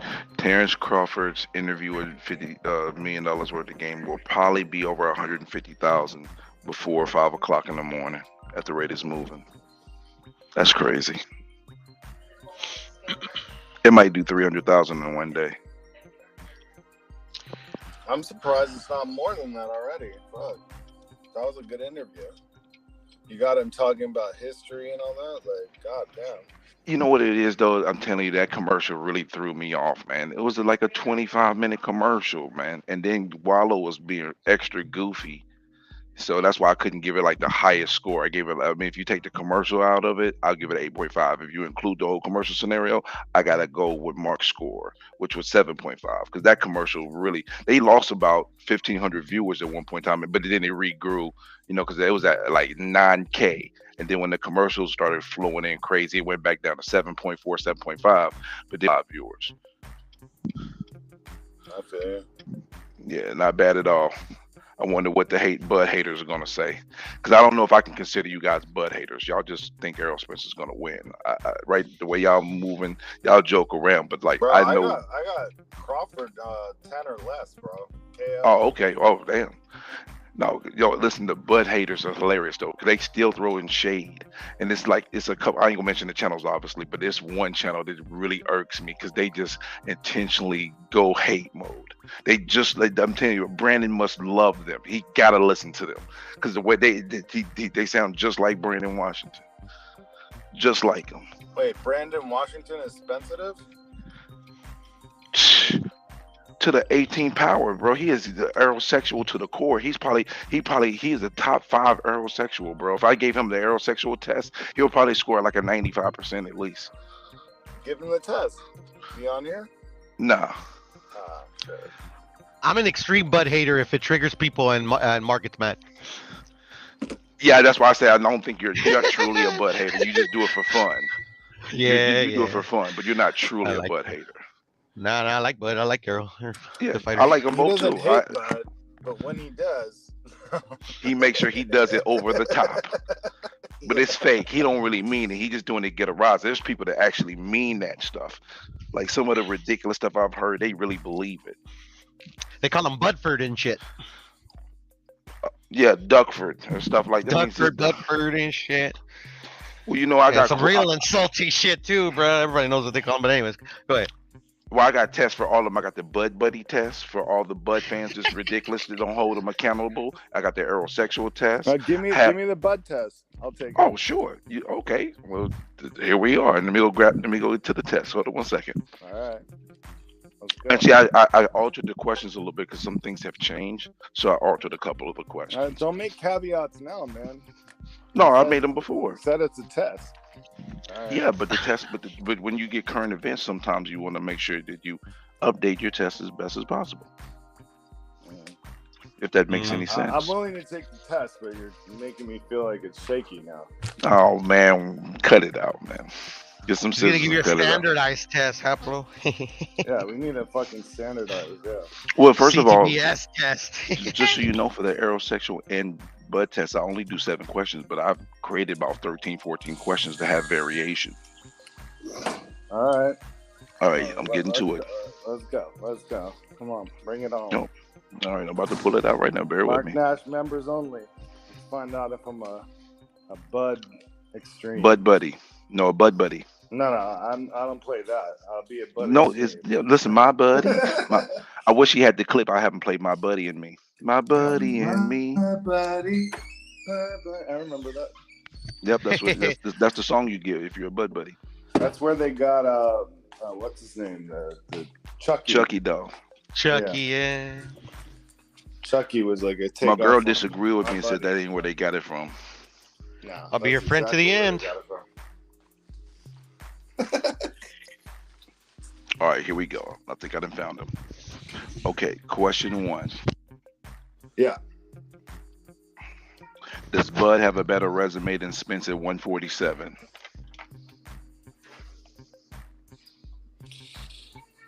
I gotta say yes to that. Good question. Okay. Number 2, did Crawford have any right to claim A side during any point of the negotiations with Spence? No, but neither one did. Okay, did Terrence Crawford have a tough route to undisputed at 140? Tough as compared to what? This is simple, yes or no. Did Terrence Crawford have a tough route to undisputed at 140? I'm gonna say yes because he was the first one to get it after so many years since Jermaine Taylor. Okay. Do you think Kavaliauskas should have got credit for a knockdown versus Bud? Possibly. I'll say yeah.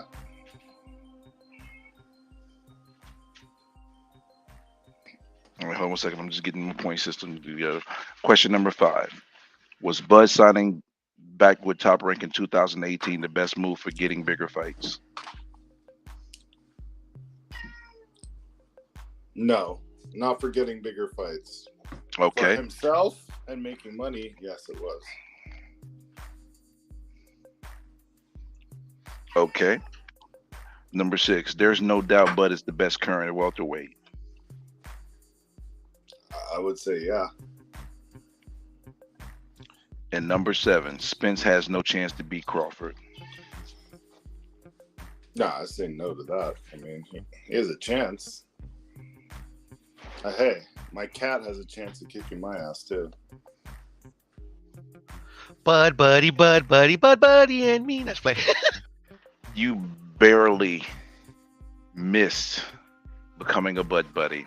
Your score is a 45%. You have to have over 50% to qualify as a Bud buddy. You are a Terrence Crawford fan, but you are not a Bud buddy. Congratulations. Oh, that's what I would have thought, going into it. But thank God, Okay, now I'll tell you all the tests that I have. I have the aerosexual test. I have the Bud buddy test. Give me the aerosexual. Hold on. Let me tell you all the tests I got. I got the thirsty for tank. The TFT is thirsty for tank. Lord. And then I have a new one called ADD, acting donkeys for Devin. Oh Lord, I'll take all of them. I'm a big tank fan, so I'll take that one after Haplo. Okay, let's go to the tank. The tank is the best one so far that I've had. Take the tank because I'm gonna say no to everything on that. Okay, shoot. All right, let's go. Hold up, I'm going to the tank one right now. Bear with me. I gotta go pull my files. I wanted to take the Errol one. I'll give you the Errol one, no problem. I got you. I'll give it to you after this because I think you don't qualify for either one. But here we go. Number 1, Tank is now the face of boxing. No, he's not. It's a fact already that Tank is the best at 135. No, not a fact. Tank never ducked Loma, right? I don't believe in ducks. I mean, so I'm gonna say no. Fuck it, no. Motherfucking Fighters Duck Bureau. God damn. It's puro thing. I'm just playing it. Do you count all his titles? No, I don't. Just a major one that he had. Does Tank have a better resume than Haney and Crawford? Okay, definitely not better than Terrence Crawford, than Devin Haney. A better resume. That's a tough question. So we got. I mean, God damn. no. I mean, it's a tough question to be honest, because like the Undisputed. Okay. Loma? Okay. Oh, but the Loma. Yeah, okay, so we're including Loma, right? Okay, yes. That's correct. Okay, got you. No. Has Tank ever been in a 50-50 fight? Yes. And number 7, if Tank's career ended today, would he be a Hall of Famer? No. Okay, you do not qualify for the bonus question either. And based on this score here, you have a 28%. So you're nowhere near being thirsty for Tank. You're in the sand, sir. All right, cool. Come on, Tank. Let's go. Let's pick it up. And I see. Give him a thirsty for Ryan test, though. I don't have one of those. I like Ryan too. Yeah, Ryan's my dude as well. No, you know what I would probably call it? I'll probably be raging for Ryan. That's what I'll probably call it. RFR. That's a good one. Raging for Ryan. I'm actually gonna come up with one of those. Let me see. Raging for Ryan. Yep. I just haven't had enough people go insane and crazy for Ryan for me to make the test yet. They can't really anymore after he quit like that. Well, even before Haplo, because he has like a lot of detractors, and he has a lot of people that really like him, a lot of people that really hate him. No, but before you could be raging for Ryan. Right now, if you're raging for Ryan, you got something wrong with you. I like that though. I'm gonna use raging. Any other fighters do y'all think I should create a test for? I think Tyson Fury deserves one, but I don't know. Canelo Alvarez, definitely. Canelo Alvarez. All right. It's gonna take me a minute. I'm gonna give myself like 2 days to create that. I gotta see what's the good name though. Capping for Canelo. Yeah, there you go. Canelo cappers. CFC. Capping for Canelo. Chlorofluorocarbons, right? Man, I'm gonna have a beautiful set of tests here. So I got 2 new tests I gotta create. It's gonna be RFR, Raging for Ryan, and CFC, Capping for Canelo. So we'll get. Oh, Wilder for Wilder. I got that on the low, but just the Wild for Wilder kind of died out. I did have a Wild. You know that's crazy. That was the name of it too. Good move, Taylor. That'll Good come move. back. Yeah, Wild for Water was the name of the test, actually. Loco for Loma. I like that too. Loco for Loma? Yeah. Listen, I'm going to make sure that I say every time I do these two, do the Loco, if I do the Loco for Loma, I'm saying, listen, introducing the Loco for Loma test brought to you by Taylor Bell. I'm going to say that because you came up with the name. You got to get the credit. Devin Delirium. No, it's I got that one. It's ADD. Acting donkeys for Devin. I love that shit. That's dope. Acting donkeys for Devin. Oh, donkey. Yeah, acting a jackass. Acting donkeys for Devin. Okay, so what is next? I want to take that arrow one, bro. Oh boy. Oh yeah, the arrow. This The one? arrow. Yeah. Are you ready for the arrow test? I'd be surprised if I score more than a 20 on that one. Alrighty, let's go. Number 1. Did Errol ever move the goalpost in regards to the history of him and Terence Crawford? Of course. Bud Buddy strikes again. Okay. Did Ugas hurt Errol Spence? Yes.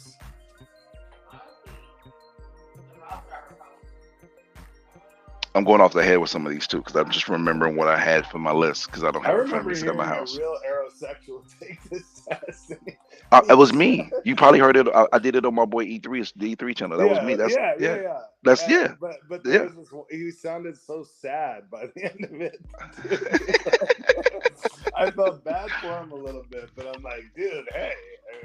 I mean, is Errol laughing is Errol a pay-per-view star? No. He will be after this fight, but no. Okay. All right, here we go. Man, hold up. I gotta remember these because it's been a while since I did the aerosexual test. So I'm trying to remember. He's gonna be a pay-per-view star for all the wrong reasons. Oh wow! Booyaka! Shots fired! Shots fired! Oh, here we go. Does the YTBC community favor Errol Spence more than Bud? Yeah. As a whole, on the whole, yeah. You count everybody, yeah. Okay, next question. Just bear with me because they're coming out. I just got to think of them because again, I'm going off the top of my head. You didn't even get this far with that one dude. He had 100%. Oh yeah, it was like. That, matter of fact, was that recently? It was just this like no knowledge having weirdo. No, but was it recent? Hold on, before you say it's a weirdo, because that might have been my bro. Like I've known him for 20 some years. Was this like in the last 2 weeks, 2 or 3 weeks? Can't be a weirdo. He just was beveraged. He was he was heavily beveraged. Okay, so. My best friend's a weirdo, by the way. This guy didn't sound sauce to me. I mean, this guy was like this really sad, like pathetic Errol lover. Oh boy! Wow. If it's who I think it is, you're talking about my bro. If it was because that was the most recent one I did too. Jeez. Okay. Hold on one second. I'm sorry. I apologize. Has Spence hid behind his promotional company in regards to the Crawford fight? Yep.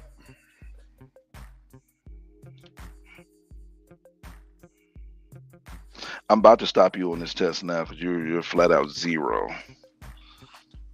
I would actually for one where like you could say like is Errol Spence good? Then I would say yeah. I think it shows more his allegiance to Bud than that he's not a he's the anti. He's a Errol. He's a Errol asexual. Bud buddying. I just like. Is Errol? Yeah, exactly. Is Errol Spence the best welterweight by far? Like, what are you talking about? I didn't get the Bud Buddy score. I got the. I'm a Crawford fan. Yeah, is Errol Spence the best welterweight? Woo! Right now, prior to this fight, yes. And last question: does Spence have a clear, better resume than Terrence Crawford? Fuck no. Okay, you score a total of 12%. Very low. See? Nowhere near Errol I'm section. not a Spence hater though. Like I No. got 12%. No. There you go. I just know he's gonna lose, but whatever. All right. Thank you for participating in the aerosexual test. No I was problem. gonna say this earlier. Oh my bad, look away. No, I just said no problem. Right, go ahead. Yeah, and I was gonna say this earlier. I actually got a bad feeling this fight might fucking I think it might you guys might somebody might be right. It might sell a lot, might not. I just think literally it might turn out to be a dud, bruh. Do you guys have that feeling, not. bro? No, it's stop a little it. Stop too the late. madness now. Stop the madness. This is not Pacquiao. He's been knocked out 4 times and he was out for 16 minutes. Stop. And let me add this caveat. Let me add this caveat. It's just not as high. I'm sorry. Have you taken the aerosexual test? Yeah, I passed it with flying colors. Oh, okay. No, I'm just saying, I don't know, cause I remember when when I first was amped up for the fight, I felt like this could have been my favorite, my ultimate fantasy fight would be what's it called, Aaron Pryor versus Chavez. This felt like that. This would be that. I just don't feel like it's gonna be that anymore. Puro, I don't like the energy that you're giving me here, sir. I ban you. That's what I mean. I ban you. I just don't see. Look, there was bad blood with Pacquiao and Mayweather for a long time, and that's why everyone thought they were actually going to fight. But if you really look at Mayweather's style at the time, his whole style was about minimizing damage and yucking up fights and making it boring, which worked for him. Neither one of these two guys has that style.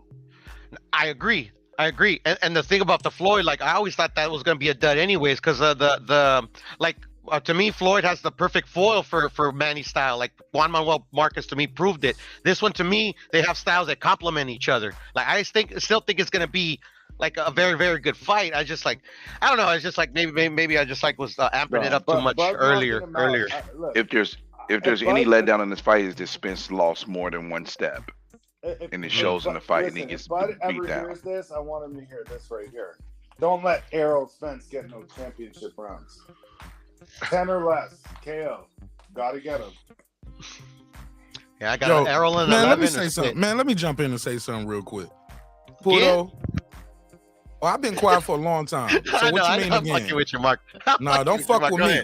I'm about to fuck with you with your hating ass. I had all I could stand of your little hating ass. And let me tell you something.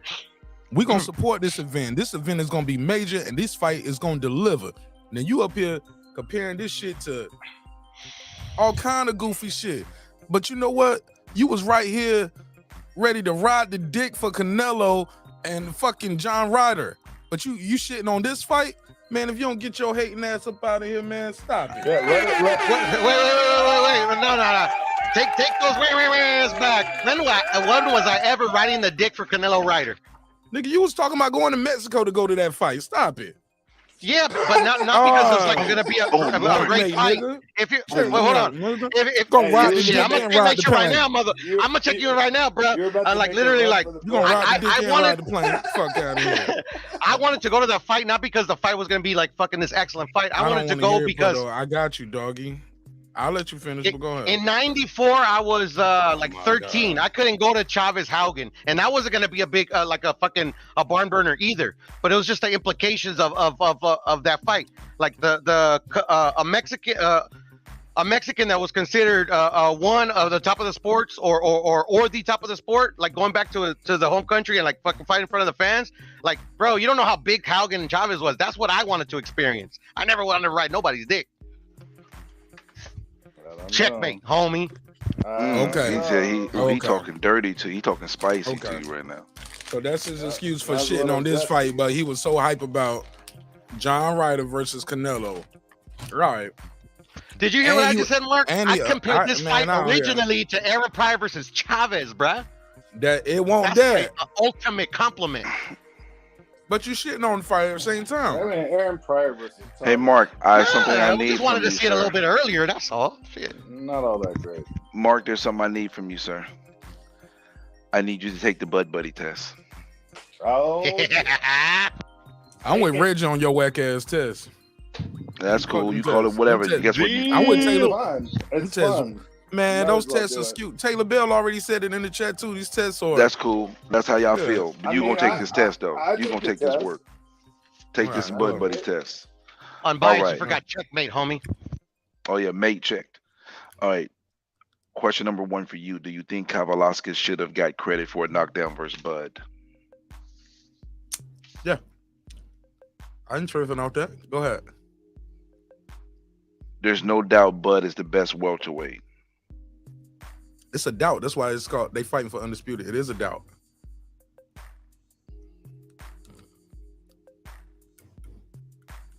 Okay. Did Terrence Crawford have a tough route to undisputed at 140? Yeah. Shit ain't easy getting undisputed. If it was so easy, everybody have it. And nobody was getting it back then until Bud did it. He beat an undefeated champ. He beat an undefeated champion, and he beat another undefeated champion. He didn't get his belts from guys who had already got their ass beat. All right. And he beat a unified champ. Yeah, undefeated unified champion. Does Bud have a better resume than Spence at 147? Nah, he only beat one champion. Spence beat 3. Did Crawford have any right to claim A-side during any point of the negotiations with Spence? Yeah, I get it. I can get why you say that, but no, not really. In the overall thing of the sport, yeah, he's accomplished more, but it's about this undisputed. And the dude got 3 belts, beat 3 champions. Got to give it to him. He the A-side, and he sold more. Sold out Dallas. Even if they comp some tickets, yeah. Nah, so I say no. He ain't got no A-side. What is the question there again? Repeat the question. The question was, did Terrence Crawford have any right to claim A-side during any point of the negotiations with Spence? All right. I think nah. Okay. Even though I think he is more accomplished, but not in this division and in this situation. Better fighter. Better fighter, but those Dallas numbers, we can't deny what Spence doing in Dallas. Okay, Crawford made no mistakes during the negotiation initially with Spence, right? Absolutely, made a lot of mistakes. It was a lot of mistakes. You didn't ask me that one. He made a lot of mistakes. I'm mixing it up. On I have both sides. multiple questions. Go for it. Okay, and the last question was Spence made some mistakes too, though. But yeah. Was Bud signing back? Was Bud signing back with Top Rank the best move for him in 2018? Best move for him? Yes. Yeah, he did what was best for him, but because I think when you said 2008, was that when Manny Pacquiao was still 2018? Manny Pacquiao left Top Rank in 2019. They were paying him a okay, yeah, when he re-signed, when he re-signed, I thought he was still with Top Rank, and Manny Pacquiao was there. He still thought he was going to get that Manny Pacquiao fight. Then Manny Pacquiao left right after that. Well, Mark, you do not qualify for the bonus question. You scored 36% under the Bud Buddy list, so you are not a Bud Buddy, actually. I wouldn't mind do the bonus question though. I'm honest. I'm fair. No, you don't qualify for the bonus question. You only qualify if you're a Bud Buddy. If you're already a Bud Buddy, you only can increase. Bro, that's cool. It's like 11 different more questions I can add. He got to save it. You got to save it for. I mix them up. I mix the questions up. Now listen, this is the reason why I know why you wasn't gonna pass, because the thing is, these tests are made to show if you have no accountability for the fighter that you root for, and everything they do is golden. That's how you end up becoming an aerosexual, a Bud Buddy, and thirsty for Tank. That's why the questions are the way they are, because anybody who's an extreme fanboy of the person, they're going to answer most of the questions saying yes. That's why the questions are made the way they are. You know what I'm gonna make? You don't know shit about boxing tests. Ooh, that's boy. You got to pull out the classics on them. Oh, I can think of 10 questions right off the top of my head. Oh, you fired. That's a good one, man. You should definitely do that in a heartbeat. I love that. I'm biased for your tests. What's your Copyright control? that, Pablo. You don't know shit about boxing tests. That's yours, man. I don't deserve to make that. You came up with that. That was great. You should make that test. What you just asked him, Puto? What you just asked him? What when he makes his test and what's his control? Like I'm not saying like Mark. I know Mark is fucking genuine and Haplo is, but with somebody that like you don't know. How do you know they're being genuine in their answers? I can't control what another person's if they're being genuine or not. I can't control that. You know, all I can control the questions and stuff and the answers they give me. And also some of the answers that you give can create half points, quarter points. I don't tell you how I score that, but there was a question that he answered and he got a half of a point towards the Bud Buddyism. He didn't get a full point because it wasn't. It what it is. It's one of those answers that you give this you respect is legit, but because it's still halfway towards it, you do get a partial point towards it.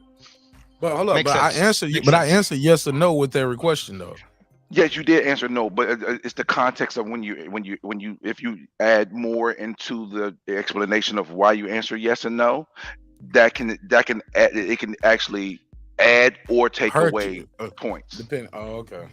Yeah, because like a fanboy can add say extra stuff and instead of just getting a regular point towards the percentage, it'll go to like a 1.5 and it'll increase your percentage score to make you even a bigger Bud Buddy, a bigger aerosexual, bigger thirsty for Tank. And I can't wait to do the Canelo test, capping for Canelo, and I'm gonna do the raging for Ryan. So, what's up, Shan? Hey guys, hi. Hey, Shan. Hi, I want to do the Bud Buddy test. Oh, you got it. Good morning. It's good morning. Good afternoon to you almost. Good morning. 9:09. Lady Chan. What isn't it like 9 o'clock there? Yeah, 9:09. No, it's still morning. Yeah. Okay. Hold on 1 second. Okay, Dad.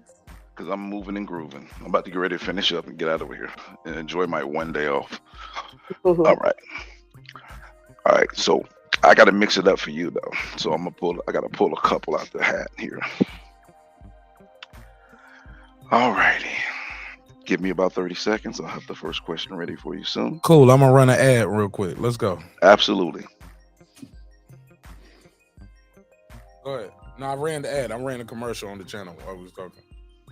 Oh, what's up, that was Shan? quick. What's up? Running. They got to skip or something. Mark, did I fall asleep the other day on the panel? I wouldn't know. I was talking. I was already asleep. Yeah, I was talking to Clips and wasn't it you, Puro? Me, you, and Clips. I don't. I remember. Yeah, we were talking. I don't know. Like sometimes I be on the members only like fucking forever and shit. So I don't remember ever falling asleep though. I fell asleep because I was. You did? Yeah, definitely did. Yeah, sorry. All right, here we go. Yeah. Let's pull one out the rabbit. Bud never really lost top rank money. Bob Arum was capping.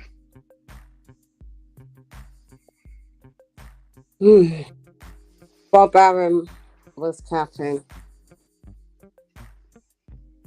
Because if he didn't lose him money, why re-sign him again? So you're saying you agree with that? I agree. I'm saying that Bob Arum was capping. Yeah, I agree. Okay, got you. Number 2.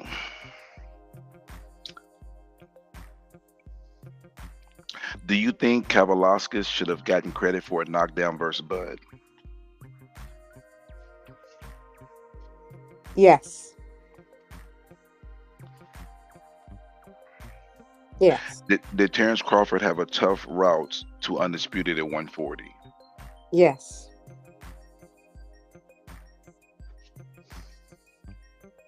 Did Terence Crawford have any right to claim a side during any point of the negotiations with Spence? No. Spence is the majority belt holder, so yeah, does like even Mark said it as well. Does got you. Slightly better PPV numbers as well. Yeah. Does Bud have a better resume than Spence? At which division? Overall. Overall, yes. He's a 3-division champ. See, my questions have variations. I love this test. Okay. Hold on 1 second, because there's 2 more questions, and I want to pull a rabbit out the hat, so bear with me, please. No problem. Thank you for your patience, ma'am. Man, you ain't on the damn job. This nigga sound like a telemarketer, man. Moist as hell. That nigga up there popping his mouth. Thank you. Can you hold for me, please? Nigga probably doing duck lips and shit. You don't know shit about boxing tests. I'm about to give him. I think you moist on this damn StreamYard test. Did you roll your eyes? Across the pond. Did you snap your fingers when you said that? None of the above, my brother. Cut it out. Get some scissors and cut it out. Oh man, you got me weak over here though. You was foolish. Okay.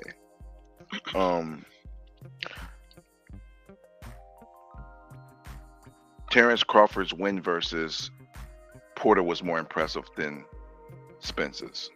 Yes. How so? Spence went the distance, won by split decision. If it wasn't for it was a flash knockdown that he scored against Porter, whereas Bud stopped him in the 10th with 2 knockdowns back to back, which weren't flash, and then the towel was thrown in. Got you. Last question. Spence has no chance to beat Crawford. False. Okay, you do qualify for the bonus question. It's your choice to take it or not. I'll take it. Okay, so the bonus question. There is no doubt that Bud is the best current welterweight.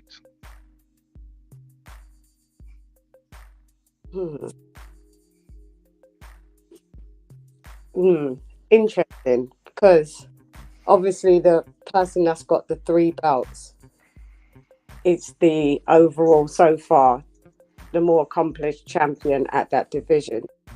But I do think that Terence Crawford is the best boxer in boxing across the board. So I think Terence Crawford is the best welterweight.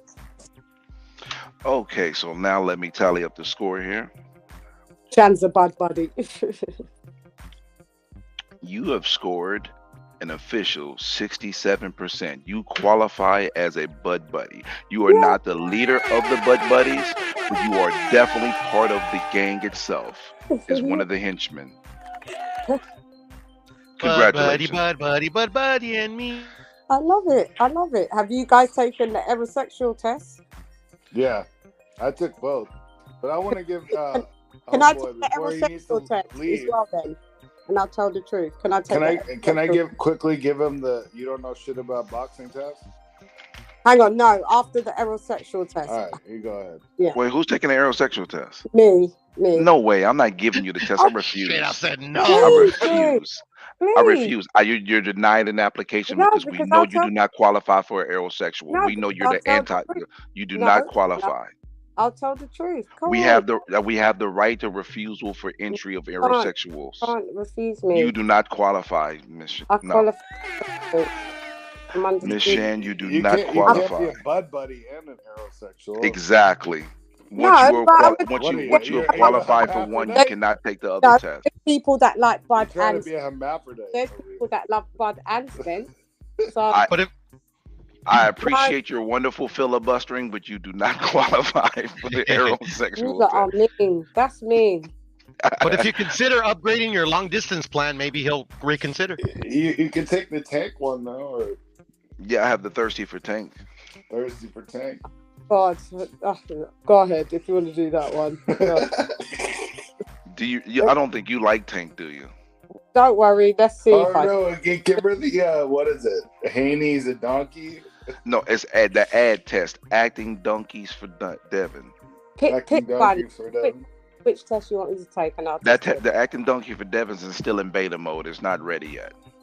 All right, well, let me give you the you don't know shit about. No, I still want to do one more hat.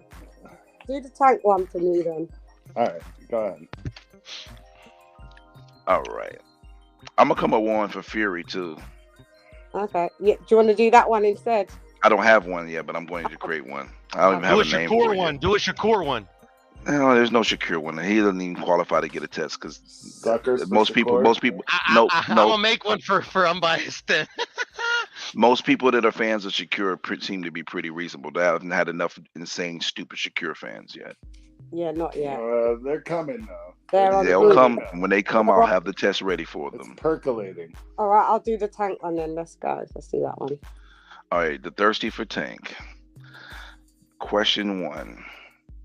Do you count all his titles? What do you mean, do I count all his titles? The 3-division champion. Yeah. Do you count all three of all those titles? No.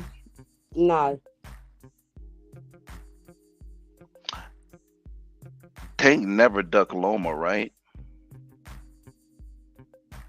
Technically, no, because he said he didn't even answer the fight. So technically, no. It's a fact already that Tank is the best at 135. No. Tank is now the face of boxing. No.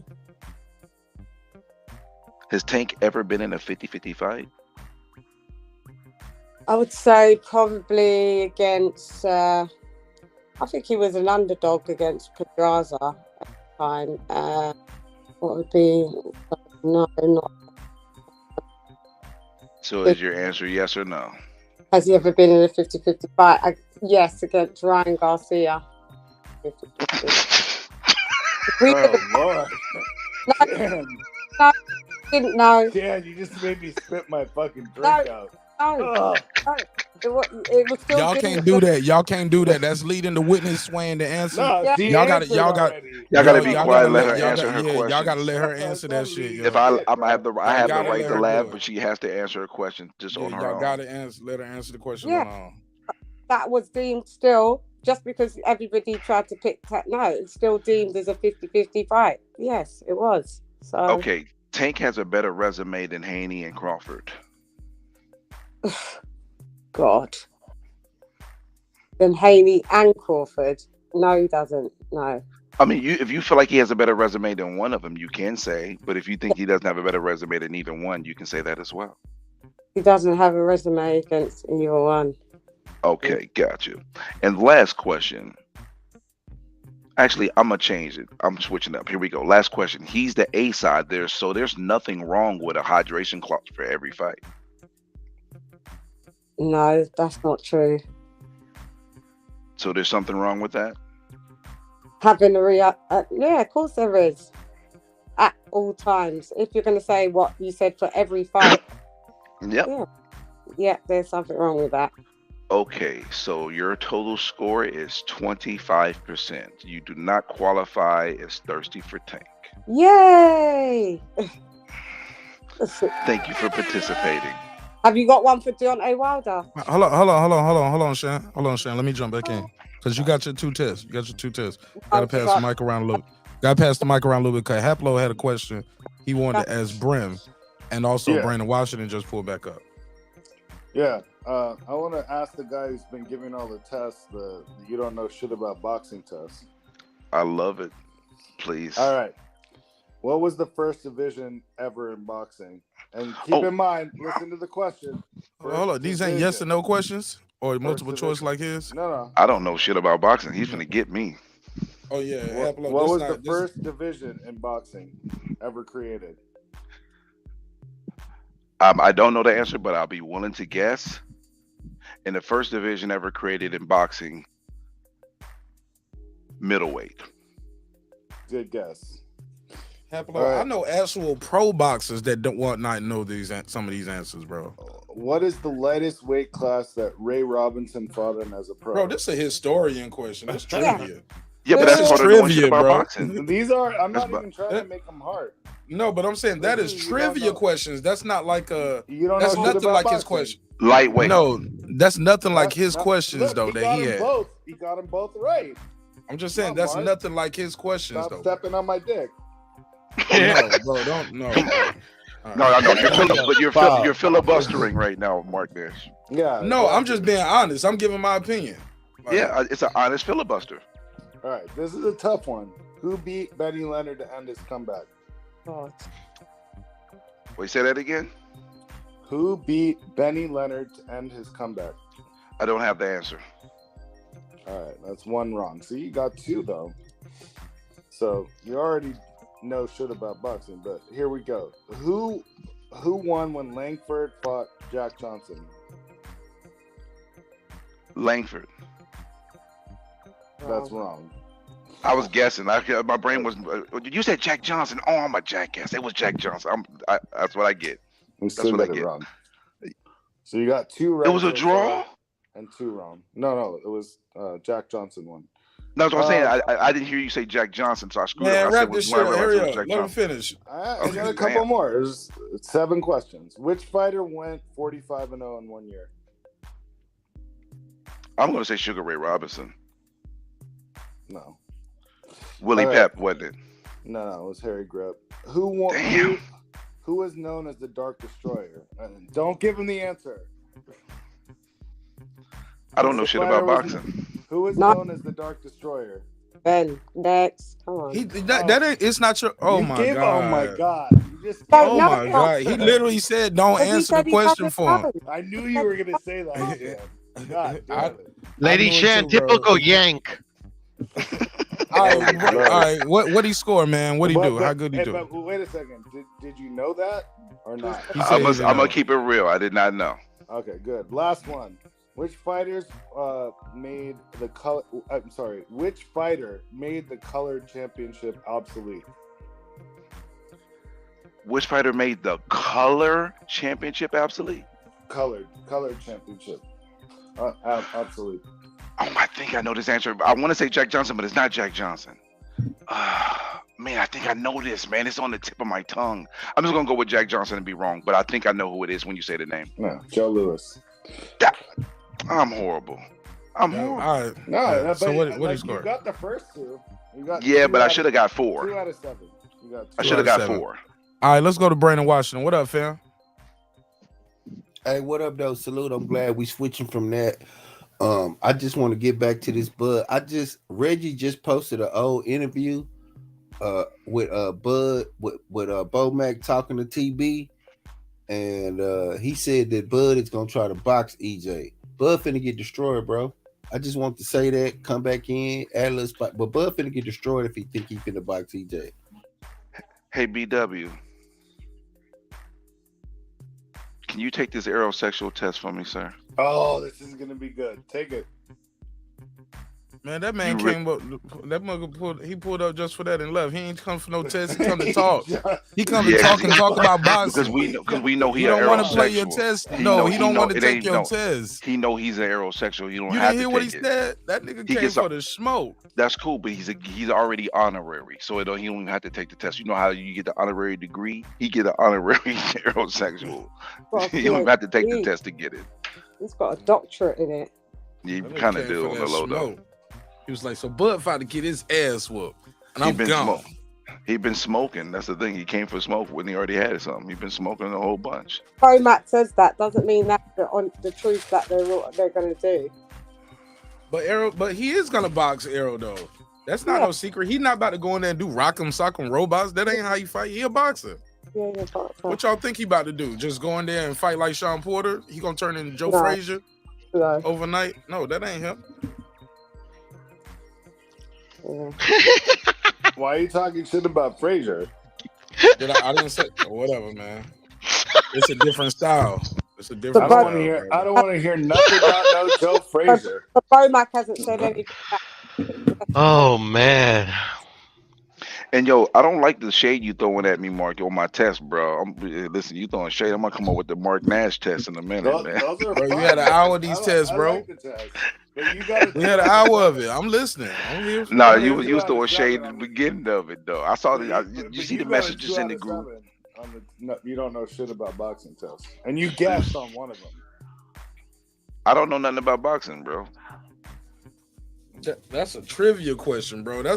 Those are questions. Those are trivia questions. It's the you don't know shit about boxing test. No, you know that's what? Not a test. That's trivia. That's not a test. That's trivia. You want to know a good? You don't know shit about boxing questions. What is lead foot position? Stuff like that. That's knowing about boxing. You know, if you go to that aspect, that's get a little bit more. I'm not. No, I'm not even trying to compete with you, sir. Yours That's was not even a move. trivia. It was boxing historian trivia. It wasn't even mixed up with old, new. Really? Right. Dark Destroyer? Is that like ancient history? Yeah, like I could have took. Yeah, man. It's not I know ancient some- history. I know pros, young pros who might not know some of that stuff, and they do this for a living. Exactly. So they don't know Right, shit well- about boxing. This is what they do for a paycheck. That's why we say you don't know shit about boxing. Okay, like They're I said, young, they're young pros. They need to learn this shit. no, they know about boxing. That's trivia, bro. They know their sport. You and their want business. you want me to do a boxing X's and O's test? No, I don't care about. I don't care about none of these Styles tests. or, You like, just- what are you trying to say, bro? Just did old boxing history. Like that's just old. Not that old. It's not. Yes, I could have gone way older than that. you could have mixed it up with current and. Do you know what I That's mean? why I put the Dark Destroyer in there, but you fucked that question up for Yeah, everyone. that's still old as well, but Oh lordy! could have gone mixed it up a bit. All right, you guys can stop crying now. Move on. He said he didn't know the Dark Destroyer anyway, so I just said it. Didn't know it, so anyway. I could have said the Leaperville Shadow. Now that's old. Oh boy, I wouldn't have known the answer to that one. Scotch Wop. How about Yeah, that? Stick to boxing history. You've got to mix it up, Pat. Oh, don't let me make a modern day. You don't know shit about boxing, because a lot of people are gonna get embarrassed by that one. Oh well, you should do one. It's gonna be when the glove was invented or some shit. Oh my God. Yeah, do a revised one, Pat. That would be ancient Greece. Sestai. They would wrap the hands with leather. Sometimes they would put metal spikes on it too. Or glue dipped in glass, right? Broken bottles. I don't think they had broken bottles in ancient Greece, but That was blood sport shit. Noxukow. Who's another test that you got on? Those are the only fighters. Tank, Errol, and Bud. no, he's gonna make a Raging for Ryan. What was it again? You were Yeah, gonna do Captain for Canelo. Yep. And I do have a Wild for Wilder, but it's not on me, so I have to go. I couldn't give you the test because the questions were really good for that one, but I don't have it. Do a Tyson Fury one. Tyson Fury one. I'm going to create one. Do it off the Should top be of- nice. do it off the top of your dome, a Tyson Fury one. It's easy. Well, you're gonna have to wait because I'm in the middle of dealing with something right now. All right. Has Tyson Fury's career been manufactured? Yes. Boom. Ding, ding, ding. We are a winner. I Did he think this duck should be called Usyk? the hating on Fury test. That's what it should be Did Fury duck Usyk? You painted me into a corner since I don't believe in ducks. Whose win Did the referee? Whose win over Klitschko was better, Fury or AJ? Ooh, that's a good question. Very good Tyson question. Fury, because he broke the spree, the championship 10-year reign. All right. Salute to Lady Chan. I just told the truth. You guys just think I told the truth. You guys are the ones that cap. Who's capping? I never cap. Let Haplo take a Wilder test. It will be cap. Oh, come on. Just because I like Wilder doesn't mean I fucking cap for the guy. The Wilder test. Haplo will pass. Ask me if Fury ever cheated against Wilder. That should be the number one question on the Wilder test, right there. Actually, that's a test you put on both Wilder and Fury. Actually. Yeah. Yeah. Exactly. The answer is no. Fury never cheated against Wilder. He has cheated before that, but not in that fight. Another question for Wilder would be: he has the best knockout puncher of all time, right? No. That's a good one. That's a good one. No, he's not. That's debatable. It is debatable too. Wilder's resume is just as good as AJ's. No. No. AJ. Even AJ happened. Yeah, AJ. Look, I'm not fucking Wilder fucking extreme. Come on, I like Wilder. Yeah. But just because you hate him, Chan, you think I'm No. like a Wilder fanboy or something. No. AJ's resume is better. That's all. That's the truth. I said the Yeah. same thing as you. Yeah. Haplo, I want to ask you a question since you're a Wilder fan, and I'm a Wilder fan too. He changed. Have you noticed, like back in the day in early his career, like he's like changed, like kind of like the way he is. Like he used to be like, I don't know, he's just like in interviews is like different. Or am I tripping? Like a nicer guy, maybe. He was nicer before. Yeah, nicer. Maybe you can put a word to it, but I don't know, just more. He started playing to that extreme Wilder crowd a little bit later in his career. Yeah, once he became aware of it, shout out to my boy 78 Sports TV, but he look, I've been friends with him for years, Jim. Shouts out to you. But Yeah. I'm not a part of his community. But when they started that community, I think that affected, like, when Wilder became aware of that, he started playing to that crowd a little bit too much. Yeah. Here's another good Fury question. Hey, the referees and them did a great job of not stopping the fight versus Otto Wallen. Yeah. That's true. Right? Do y'all agree with that? Yeah, That should have been stopped. That should have been stopped. What was the question? The referees did a great job of not stopping the fight versus Otto Wallen, right? Depends what side you're on. Yeah. Fury I and don't think that fight should have been stopped. No. should have been stopped. Yeah. And then here's a question for Wilder. Deontay Wilder won the first Fury fight. Yeah. No, it was a draw. Not. Yeah, but technically it was a draw. But I had Wilder winning, 115 to 130. Oh, you might be wild for Wilder. Hold up. No, The referees cheated Wilder and did an extreme long count for Fury. No. Jack Reese is a solid dude. Yeah. Does Wilder pander to YouTube channels? Yes. Only specific ones. Okay. Not all. Wilder made a great decision not signing with Matchroom to fight AJ. No. Yes. No. He would have been. I'm iffy on that. He would have been richer quicker. That first $12 million offer was bullshit. Well, what was his highest payday before that? Doesn't matter. No, it doesn't. What happened? What about the $3 $100 million offer though? Yeah. In that case, yeah, that was a dumb move.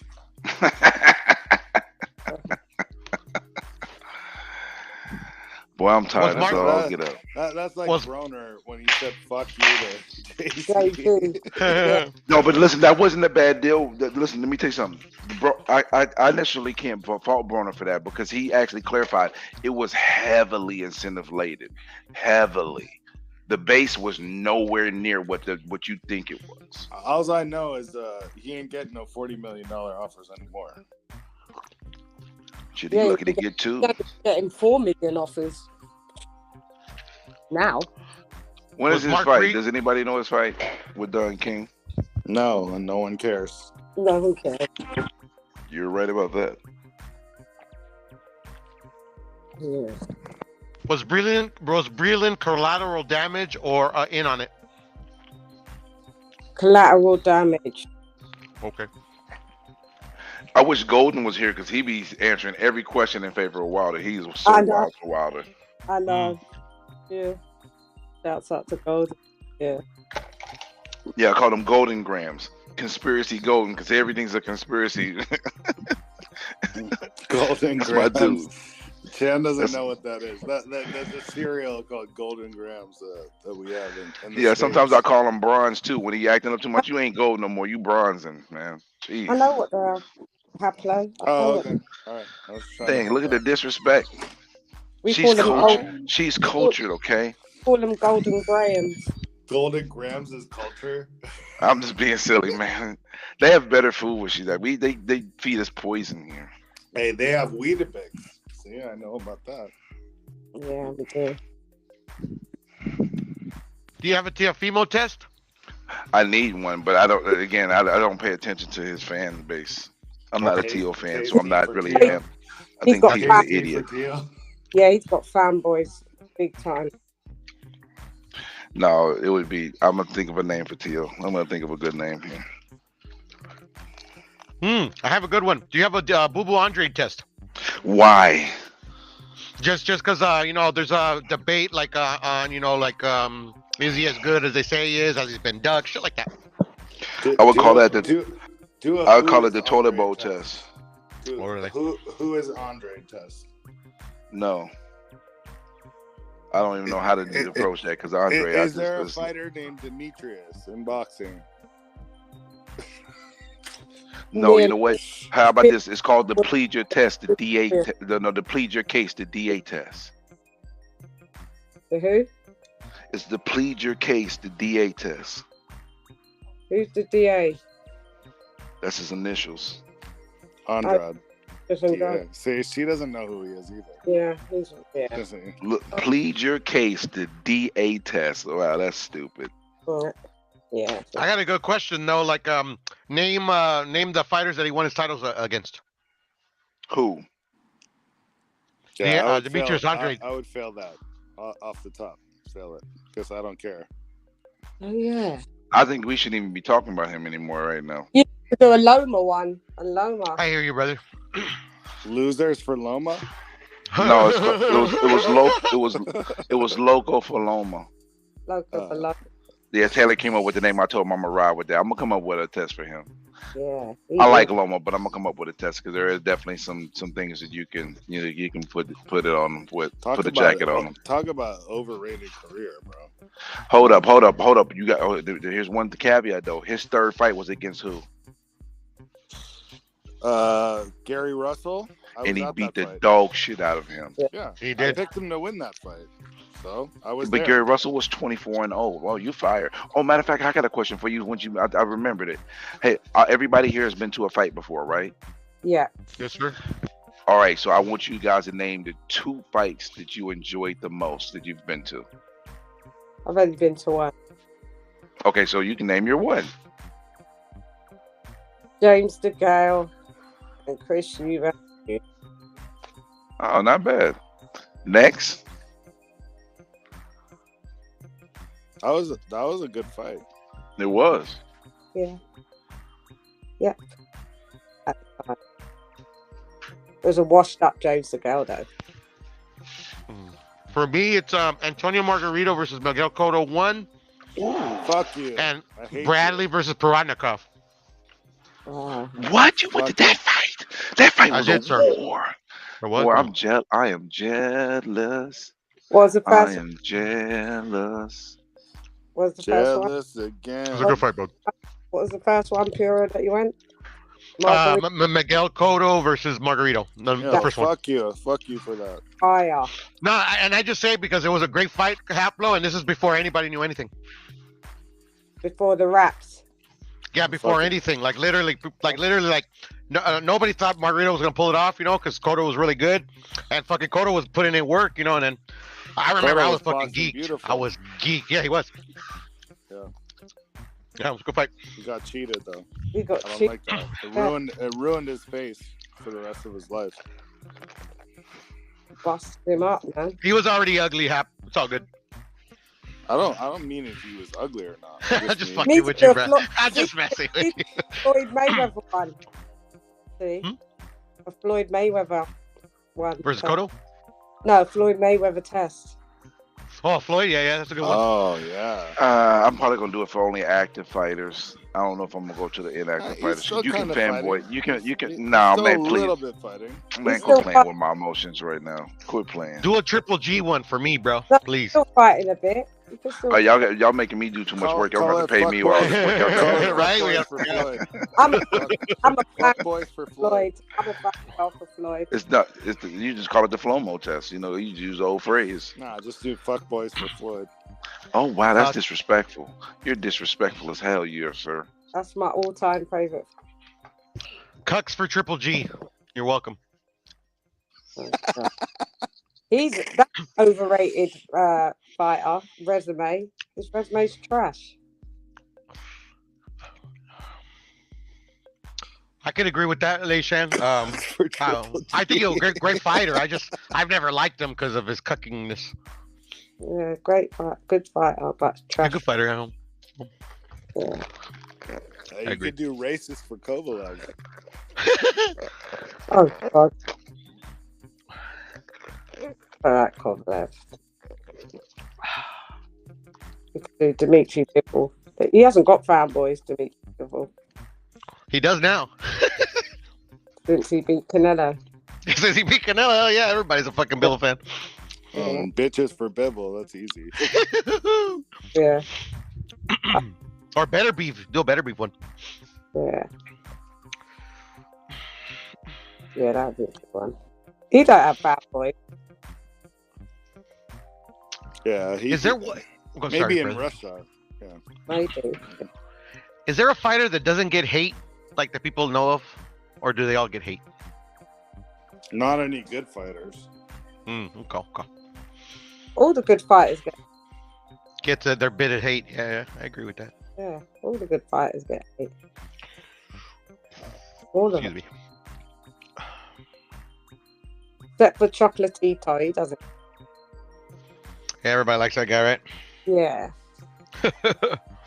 Love him. Not everybody. I've heard people talk shit about Chocolatito. Yeah, but not massive amount of people that. But over like dumb reasons, though, Haplo, in my opinion, you know. Well, because I think when he was getting pound for pound, when like Mayweather was still fighting and shit. Yeah. Yes, sir. Yeah. I just think like something's I think there's just a dumb reason to hate on the guy because it's like a subjective list, you know. Yeah. It's like whatever, man. But it is what it is. Yeah. About freaks for Finito. We don't know about that, do we? Shit, bro. Finito like literally gets like he gets forgotten, bro. Shit. I don't even know him. Finito Yeah, Lopez? Mexican fighter, undefeated nation.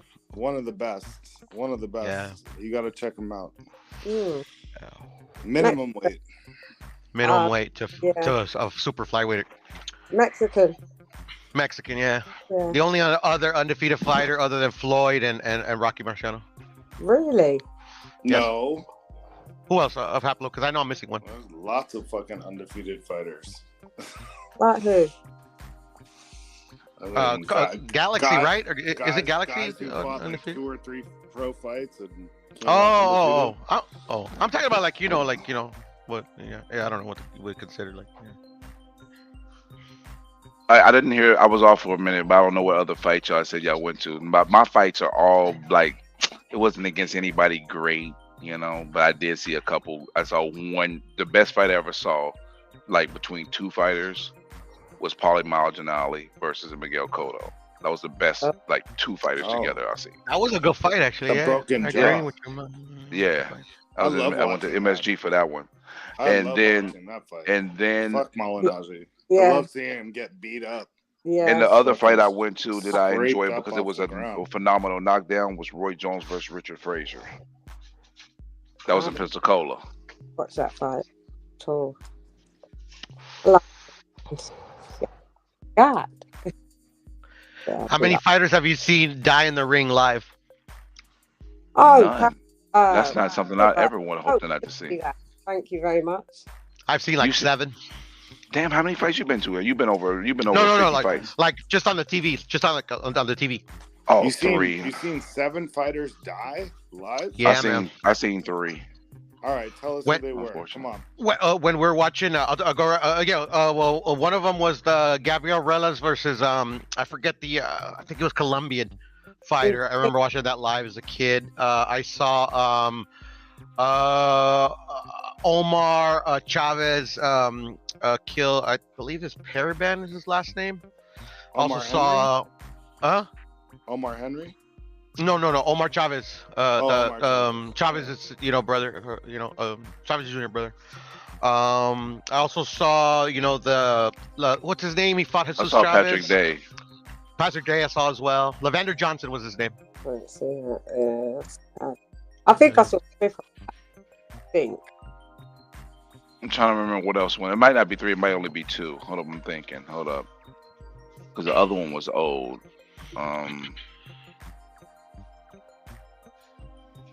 You said you saw Francisco Rodriguez? I saw Charles Conwell. What year was that? Was it Charles Conwell? Yeah. Not that far ago. Long ago. Maybe like 2, 3, 4 years ago, something like that. Oh, that's the Patrick Day and Charles Conwell. Yeah, I saw that. Yeah, That's the Patrick Day. Yeah. That's Patrick Day. Yeah. Yeah. What were you saying, Francisco Rodriguez? Yeah, I was thinking about that one. I don't think I saw that one though, but I remember that one though. The Tion Kennedy and Francisco Rodriguez. I do remember that. Yeah, and I only see. I don't know why I did the macabre thing, but I was watching the fight. 5. What? Yeah. I'm forgetting the last 2, Haplo, to be honest. But the reason I did that the list to see if I see if I can remember how many I've seen live was when Morel fought the other dude, Ados. Oh yeah. He didn't die, but I was like, fuck, bro. Like me and Mark were like, bro, I need to stop this fucking fight, man. I was too young, but it was I did see it, but I was really, really young. I was just with my older brother. That was the Boom Boom Mancini and Dooku Kim. Ooh, I never seen that one. I heard of it, but No, that too was young. on YouTube. Yeah, I know, but they. I mean, my brother was in the boxing, but I was there with him when he was watching it. But I can't count it because I was only like 4 years old. Yeah, But, because he said live though. Oh yeah, that wasn't live, was it?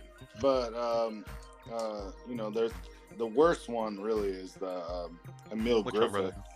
Oh yeah, Benny Paret, right? Which one is that one? Emil Griffith, Benny Paret. Is that the one that Lisa said was terrible? What year was that? Probably 60s. No, it wasn't. That wasn't the one that. Hold on, I'm looking up the list of all of them again. You said Griffin? Emil Griffith. Emil Griffith versus Benny Paret. I'm not even watching. I wouldn't even want to. That was in 62. It was in 62. It's sad. Yeah. Oh, that was brutal, man. And then I remembered one more of the Subriel Matias and Dadashev. Oh yeah, I saw that one. Did he that die? Was very recent. Very recent. Did he die in the ring? I think he lost consciousness in the ring and he died at the hospital. No, they took him out. They took him out in an ambulance. Died there. Yeah, poor guys, man. As far as dying in the ring, there's only a couple. The only guy I can remember that died in the ring is Betty Leonard. Yeah, the one I can remember is Levander Johnson, but I think I'm wrong there. I actually think he collapsed in the locker room. But he was the ref, Jen, not fighting. He was a referee. Who was that? Leonard? Yeah, he died. Oh, really? So he had like a heart attack or something? Yeah. Because that's why they made the rule where refs can only ref one fight. Because he had refed like the entire card. Oh shit! That's too much.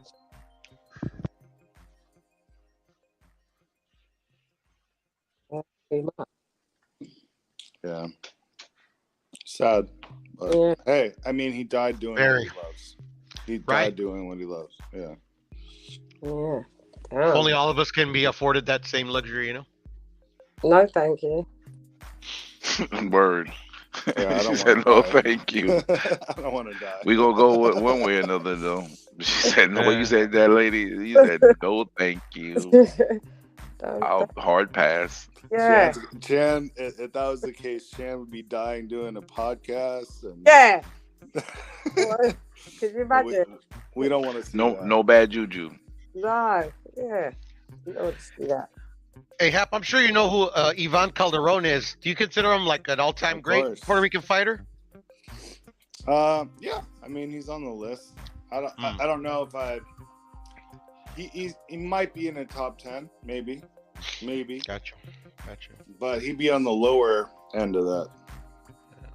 That was like Regan Dayal, but like to me like a Like, more if you made me like a pick more exciting between- fighter than If Regan you, Dayal. made me, if you made me pick between Calderon and Sixto Escobar, that's like a tough choice. Fucking Haplo, thank you for bringing that up. I was supposed to tell you that earlier. That's the fighter that started the Mexican Puerto Rican rivalry. Sixto Escobar, Rodolfo Casanova. Yeah, I know all about that. Boom. Very familiar. Yeah. But you got to understand one thing, Puro. Yes, sir. Every Puerto Rican champion has a long list of Mexican fighters on his resume. Facts. Trust me, I'm well versed in the rivalry, man. I have Puerto Rican godparents, and Puerto Ricans brought my family into this country, bro. So I got love for fucking Boricuas. All right, cool. See, that's why we get along. You have to have a fanboy test as well.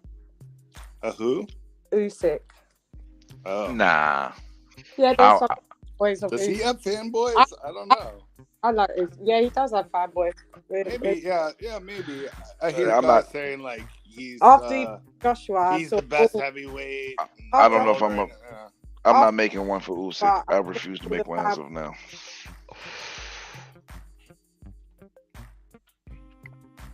Let me see. I gotta let me write down what wins I gotta make. So it's gonna be capping for Canelo. Loma.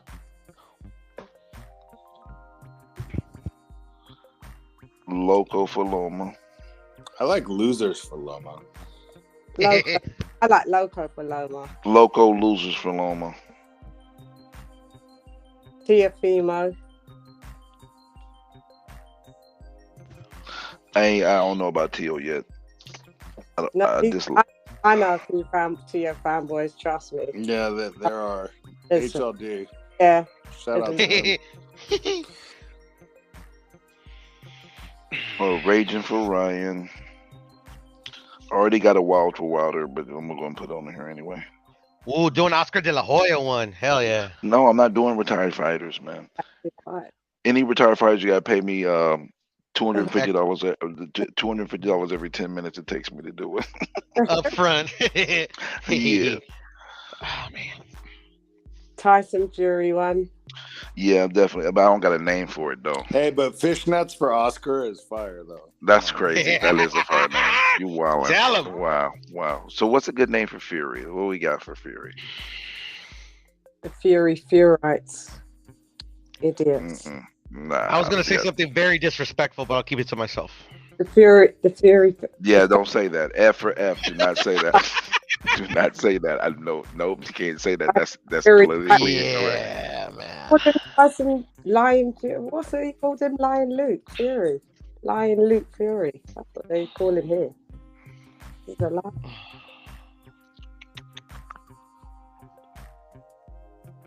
Just Fury fanboys. Furious Dossers.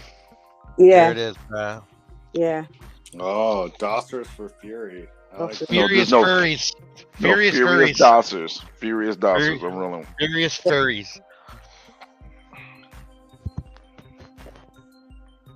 What about plus AJ ones?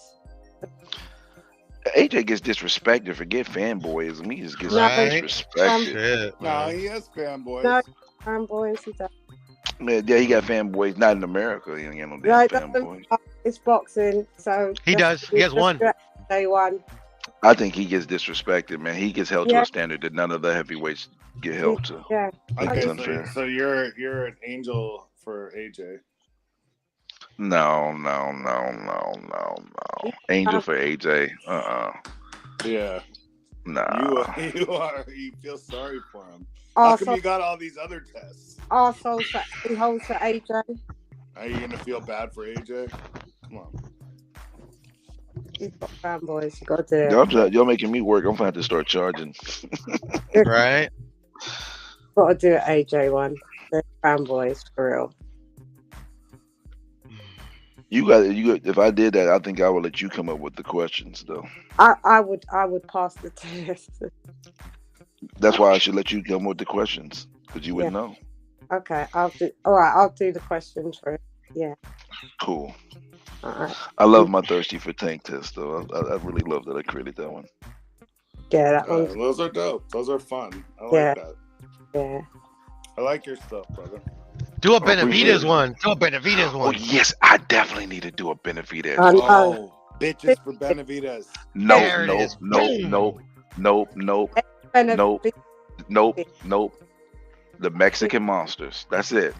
Oh, yeah. Oh, shit. That's kind of positive, too. Yeah, that's too nice. I like bitches for Benavides. Yeah, man. Yeah. But he's not Mexican, so there you go. He's half. He's Ecuadorian. Oh, he's half. Okay. Yeah, half Ecuadorian, half Mexican. Yeah. Okay. Mexadorian. Okay, so we can come up with a better name, but we want to use Mex though.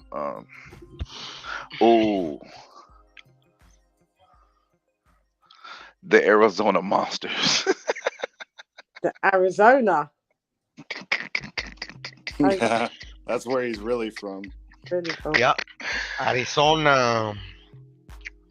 Yeah, I love Benavides though, to be honest. I like him. He's a really good fighter. His dad's just an idiot. I think he's okay. He only does one thing great. Yeah. And that's his engine. That's kind of like Spence, though, also. Yeah. No, Spence doesn't have something better. No. Yeah, I can see why you're making that comparison, though. Yeah. And that's the problem with the new doing school one thing fighters. great. Oh, my bad. Go ahead. You said doing one thing great. Yeah. Gets better as the rounds go on. Good engine, power, come forward fighter. That's about it. Yeah, he's a problem with these new current fighters. Like a couple of problems. One, they have unexperienced trainers. Most of them. A lot of them get matched very, very poorly. You know, they fight fighters that are tailor made for each other, so they don't progress in their boxing. You know. How about this one? I was thinking about changing the Benavides to the Mex American Monsters. Bitches for Benavides. Come on. Yeah, I like bitches for Benavides. All right, I'm changing it. I'm going for that. Or should I be a little bit less disrespectful? Busters for Benavides, or we gonna stay with bitches? Bitches. The Benny bums. It's gotta be bitches. The Benny bums. Benny bums. Who are you talking about? Yeah. Benavides, like Benavides, Benny bums. Yeah. Or I could call it bad bitches for Benavides. Yeah. If you want to be nice, babies for Benavides, but That's not nice. That's soft. like bitches for Benavides. Yeah. I might give that test like 3 names, man. Yeah. The Tex Mex American Monster. The Mexadorian monster. The Mexadorian. So he's Ecuadorian and the Mexadorian monster. Yeah, but I like that. The BBB. That's what I'm gonna call it. You ain't gonna know what it is. It's the BBB. Bad bitches for Benavides. Yeah, that one's good. Hey, my phone's dying. I'm gonna say salute, and normally I don't make a grand exit. I just leave, but I want to say Mark Nash members rule, and salute to you guys. Hey, you think Mark's on that? All right, Hap. Peace, man. Blessings, my brother. Yeah. Triple B for Benavides. What about Triple G? What are you going to do for? He's retired, in my opinion. No, he's not Cucks for Triple G. I love that. Cucks for Triple G. No. Nah, I have no idea actually. think of a better one. I ain't thinking of nothing. He's retired forever in my mind. He's not retired. Yeah, no, he's pretty retired. Yeah, I agree. Oh, he hasn't officially retired, so no. I don't know why. To be honest, Leishan, that's a good question. He dropped all the belts. What are you gonna do? Yeah, exactly. You know, it's like... He gonna take his ball and go home. Yeah. Ask Canelo for a 4th fight. Fuck it up. Yeah, fuck that. Please spare me the details. I know. All right, so I got 7 new tests I gotta create. I can't stand y'all. Well, I'm Or gonna 6. I'm gonna do the AJ one for you. Oh, what was it gonna be called? We gotta give it a good name though. I'm gonna call AJ's one. Arseholes for AJ. Nah, I mean that's cool, but nah. A-holes for AJ. Nah. I wanted to. He's got a ring like crucial, like. What's Anthony Joshua's nickname? AJ. Just AJ, right? Okay, never mind.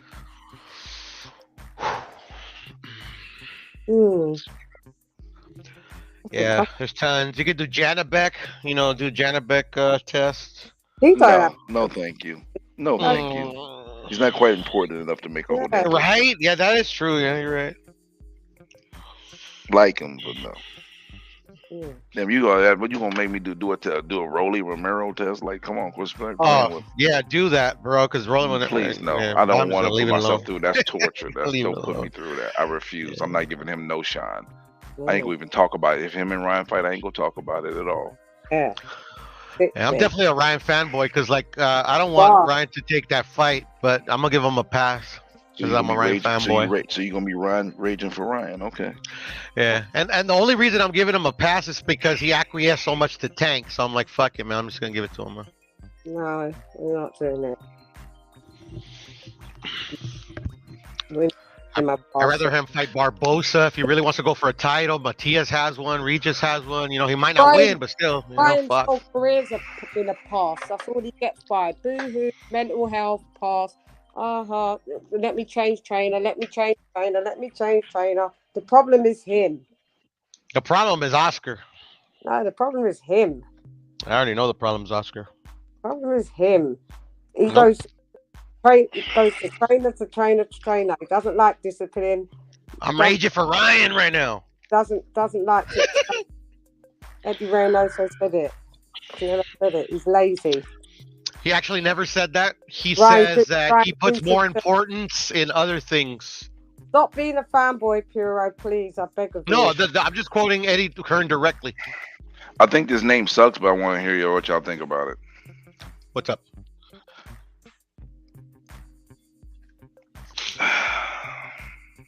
Go on. I'm trying. Hold up. It sucked that much you forgot it. No, it just made me think I was trying to add something because I said from the block, the T-Lo test. That's horrible. No, that's awful. The T-Lo test. We got J-Lo. Jenny for the block, J-Lo, T-Lo. I was trying to play on that. That was horrible. You could do T-Lo. No, that's now horrible. Come out already. That's trash. That is super trash.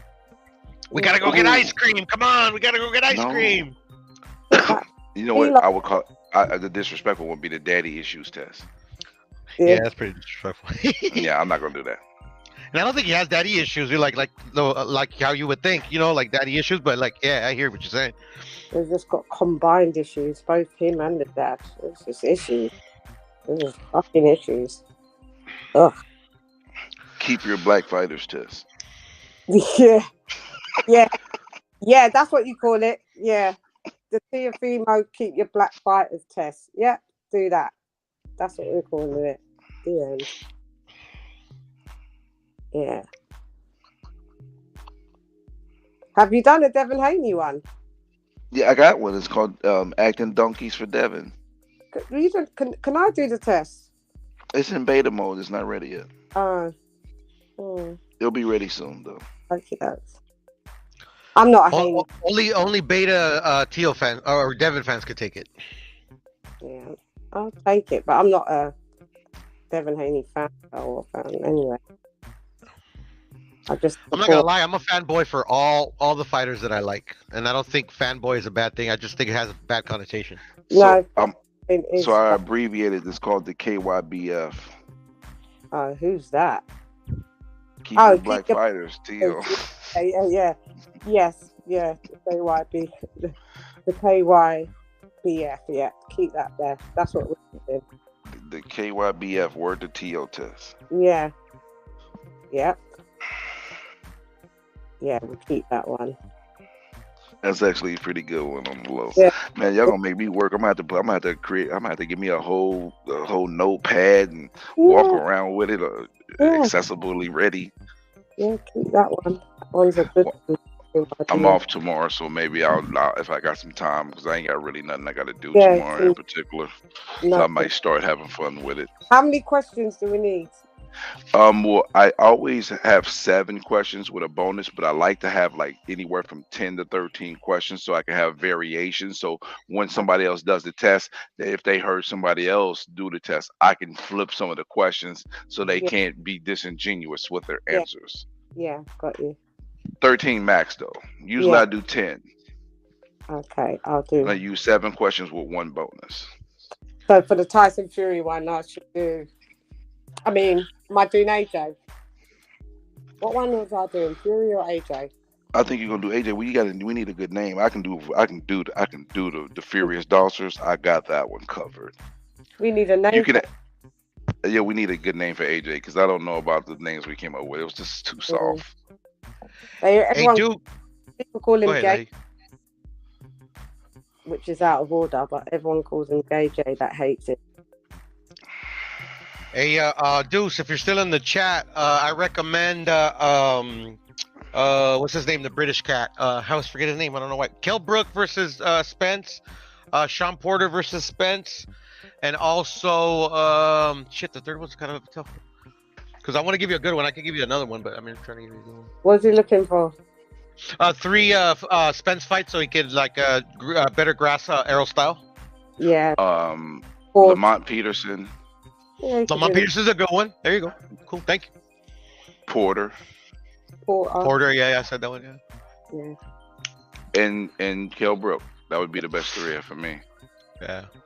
I just recently watched the Kell Brook fight. I think that was like under the radar, like his best performance. Somebody said retard for Rolly. That's not politically correct. Yeah, that's a thing though. For real. It's called being in the spectrum. Yeah. God. Yeah. Autism spectrum. Oh gosh. I see you got some fans, Lady Chan, aka not really fans, but I mean that come with the territory. Yeah, the haters for Lady Shan. Listen, I got me some people that despise me. They told me they hope I lose my job or work at Taco Bell and all that, so they come with the territory. Yep. Everybody ain't gonna like it. Yeah. I love my fans. Every single one of them. Well, you're better than me because I do not love every one of my fans. AKA whatever. Angels for AJ. I just don't know. Angels for AJ I could go with, but it's just not strong enough. It's not strong enough, is it? Angels for AJ. It's not. You know what it is? I wanted to have something to kind of remind us that he's a little bit hesitant to throw punches. Yeah. I've never had fans before, so it's kind of like I don't know. I don't know what to think, to be honest. Absent for AJ, AWOL for AJ. Herky jerky, the AJ test. No. Herky jerky. No. It's not good, but it made me laugh. Need one that rolls off. Yeah, it's got to flow. It's gotta have a good flow. Yeah. And see, the thing is, the Angels for AJ is a good flow. It's just too weak to me though, but it has a good flow though. We can use it as a temporary. No problem, Deuce. Anytime, bro. Oy. Why can't we think of a name? I'm a lover. Lover boy. Lover boy AJ. I'm trying to think here. I'm with Deuce. I love everybody. GQ for AJ. GQ magazine. No, it's not good enough.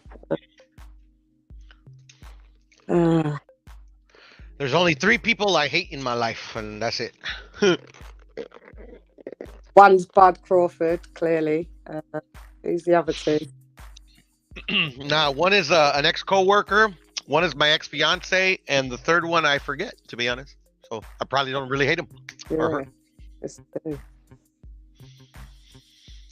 hate takes too much energy, so I don't like to give that fucking energy to idiots. But you know, Who's those two special cases. Those two special cases. Who's a fighter that you really dislike? You guys, each of you. One fighter that you really dislike. Triple G. Dislike. Triple G.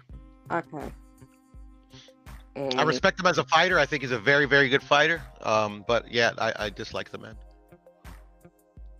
And you, sir?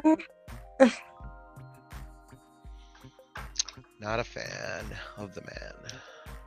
Where's sir? Where's no, sorry, it's what's undisputed boxing. What is it? Who's the other guy that's on the panel with us? That's unbiased. Who was just speaking with us? Hold on one Unbiased. second, I'm doing. Yeah. I'm dealing with something. Yeah. And then Clips, he fell asleep, I think. So Triple G is the fighter that you dislike the most. Yeah, like that I can remember ever like really disliking a fighter, because I really don't dislike fighters. I mean, I'm like I could be saying like I'm not a fan of them, but yeah, like dislike, yeah, definitely Triple G. Yes. Why? Just because of his stance of how he was been promoted and shit, you know, like there's a lot of division in like between Mexicans, and not just Mexicans, but divisions in like in general between like that type of nationalism. And they asked him numerous times if he cared that he's causing that division amongst like countrymen, and he's like, no, I don't care. So I'm like, okay, fuck you. Because he says he fights Mexican style. No, I don't really care about that. You know, it's just like literally just because like he doesn't care that he causes like division, you know, over that. But how does he cause division? In what way? Like literally like by knowing that he causes the division and still going with it. And that's just because that's just me. That's a personal thing, because like the way like I like kind of like my fanism is for like towards like Mexican fighters, or just like you give my way I pride my heritage. It's like, you know, that's just kind of like a slap in the face, you know. But can you blame Triple G to be creating a division? Is it like that powerful? Well, yeah, because he like he knows that what he does causes it, and he chooses to keep going with it. You know, at the end of the day, you know, I don't know the man, whatever. I know it's all like promotion and shit, but I don't like it. You know, it's like it. We already hate amongst each other. Like, I mean, you know. Yeah. They say the worst enemy of a Mexican is another Mexican, you know, so I don't need a Kazakh to fucking add to that shit. All right, who would be your second most disliked fighter? Let me see. I don't like I've generally never really, well, I kind of like in a quandary when it comes to that. I like to talk shit, but I've never liked fighters that talk a lot of shit. Unless they like, I don't know, it comes, if it comes off disingenuous, I usually don't like that type of fighter. If that makes any sense. Yeah, Yeah. That's right. Who would you say then? I think Shakur comes off a bit disingenuous in his like villainness. I don't know. I just get it's off-putting. I don't hate him or anything. I'm just not a big fan. I got you. Yeah, because he changed a bit. Because I remember, like, when he was a lot younger, he was never kind of like that. It all started kind of like with the Jamel Herring. He started turning like being an asshole a bit. Yeah, you know? I get you. Yeah. And I saw what that did to one of my favorite fighters, Floyd Mayweather. You know, Floyd Mayweather. You know, he used it to make some money. But the thing is that like the people can't disconnect the villain from the real person. Yeah, but so he gets a lot of hate for that. But he could back it up. Yeah, no, but that's the thing though. Like literally, like his career's over. Like people should know. Okay, that's it. I mean, like, that's shouldn't be him anymore. But people still like I hear it all the time. Like, yeah, you know, he does this. He throws the this, that, and the other. I'm like, you know, that was all for show. You know, just look at his fucking accolades. But now people just can't take that disconnect. You know. Yeah. You know, it reminds me a lot of Canelo, the Canelo hate in Mexico. Like it originally started as like just media companies, you know, kind of warring and they're just with narratives. Yeah. But also a lot of the Mexican people, like they like to relate to the fighter. So since he doesn't like get like loaded, he hasn't been like, you know, been caught like fucking doing with a bunch of, you know, he hasn't been like, you know, like cocaine and all that. He's just kind of Yeah. like focused in the gym. Like he gets a lot of hate like that because like people can't relate, you know. Because he's quite clean and purist, like Yeah, exactly. And Chavez was different. Like he was like with all kinds of different women, cocaine, fucking narcos, you know, and they loved him. They still love him to this day. Yeah. Yeah. Like Chavez will never be supplanted by anybody. It doesn't matter what they do, you know, it's because they love him so much. Yeah. I love him, you know, but I can give Canelo his props, you know. Yeah. Yeah, some people can't. They're like, no, fuck him. How do you feel about Canelo and when he fought Floyd Mayweather? Then, if you like the both of them. I was obviously rooting for Canelo if he could pull out the upset, you know, like it was kind of like bittersweet, you know, like it's like, but I just knew that it's just, I knew my boxing back then, like I know it now. It's just like Canelo wasn't on that level. I just didn't see it. Yeah. And a lot of people love to fanboy for, you know, a particular type of fighter. Like with my cousins, with my buddies, I made tons of money off of them. Yeah. Yeah. But I was definitely rooting for him. But I just like the fight kind of played out the way I thought it was going to. Yeah. Just wasn't ready. Yeah. And who could be like that? Floyd at that time was just like he was like at his peak. You know, like by IQ, physically. You know, he's just like it was gonna be a crazy motherfucker to beat him. Yeah. Because you gotta outsmart him. That's the thing about Floyd is you gotta outsmart the fucking guy. Yeah. And then he plays mind games too, real good. You know, like sometimes he could get you off his game. Like he's real smart. You know, when it comes in the ring and out the ring. Very cunning. Yeah, exactly. Cool. And to me, that's really the gist of like who wins a fight. It's not like the cunning, but it's just like it's all the game plan. Like literally, that's why you see like less skilled fighters beat like it doesn't happen a lot, but you see like some less skilled fighters beat some like really really good fighters. It's just that night for whatever reason, good game plan. Determination. That's what I love about boxing. You never know. Yeah, the will, the heart. Mm-hmm. Yeah, that's true. Yeah. Oh, we was wrong, Pura. You guys were right. Fucking look what happened to fucking Lara, man. Fucking hell. No, I mean, at this I was like I went on my normal panels or whatever like since after the fight, but I didn't even want to talk about it, man. It's just like even the people like that were hating on him, the people that were like kind of like trying to see like what was going on here, it's like you could tell something was wrong there, like just the way he was stripped on a Wednesday. I don't think that's ever happened. And also like he's never fought the way he fought the second fight. I'm sorry?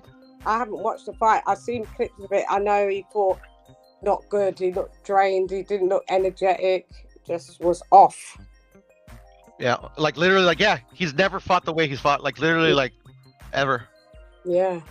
Yeah, I mean, like I don't know, like at the end of the day, and also what I find weird, you know, it's kind of conspiratorial or whatever. What I find weird is that I can't find out one interview of Mauricio Lara not talking about the fight, what happened in the fight, not what happened during the weigh-in. There's no like he hasn't been interviewed. That's strange. Yeah. So at the end of the day, it is what it is. I knew Lee Wood. I did say I thought it would go to later rounds because I knew Lee Wood would make adjustments from the last fight and be a little better, but I still thought it. I hear you. Mm-hmm. And you know what? Mark called it. He said it. The fucking Lee Wood was gonna win. Yeah, but I'll tell you where I was right. Remember, I said Lopez against Conlon. I said don't play.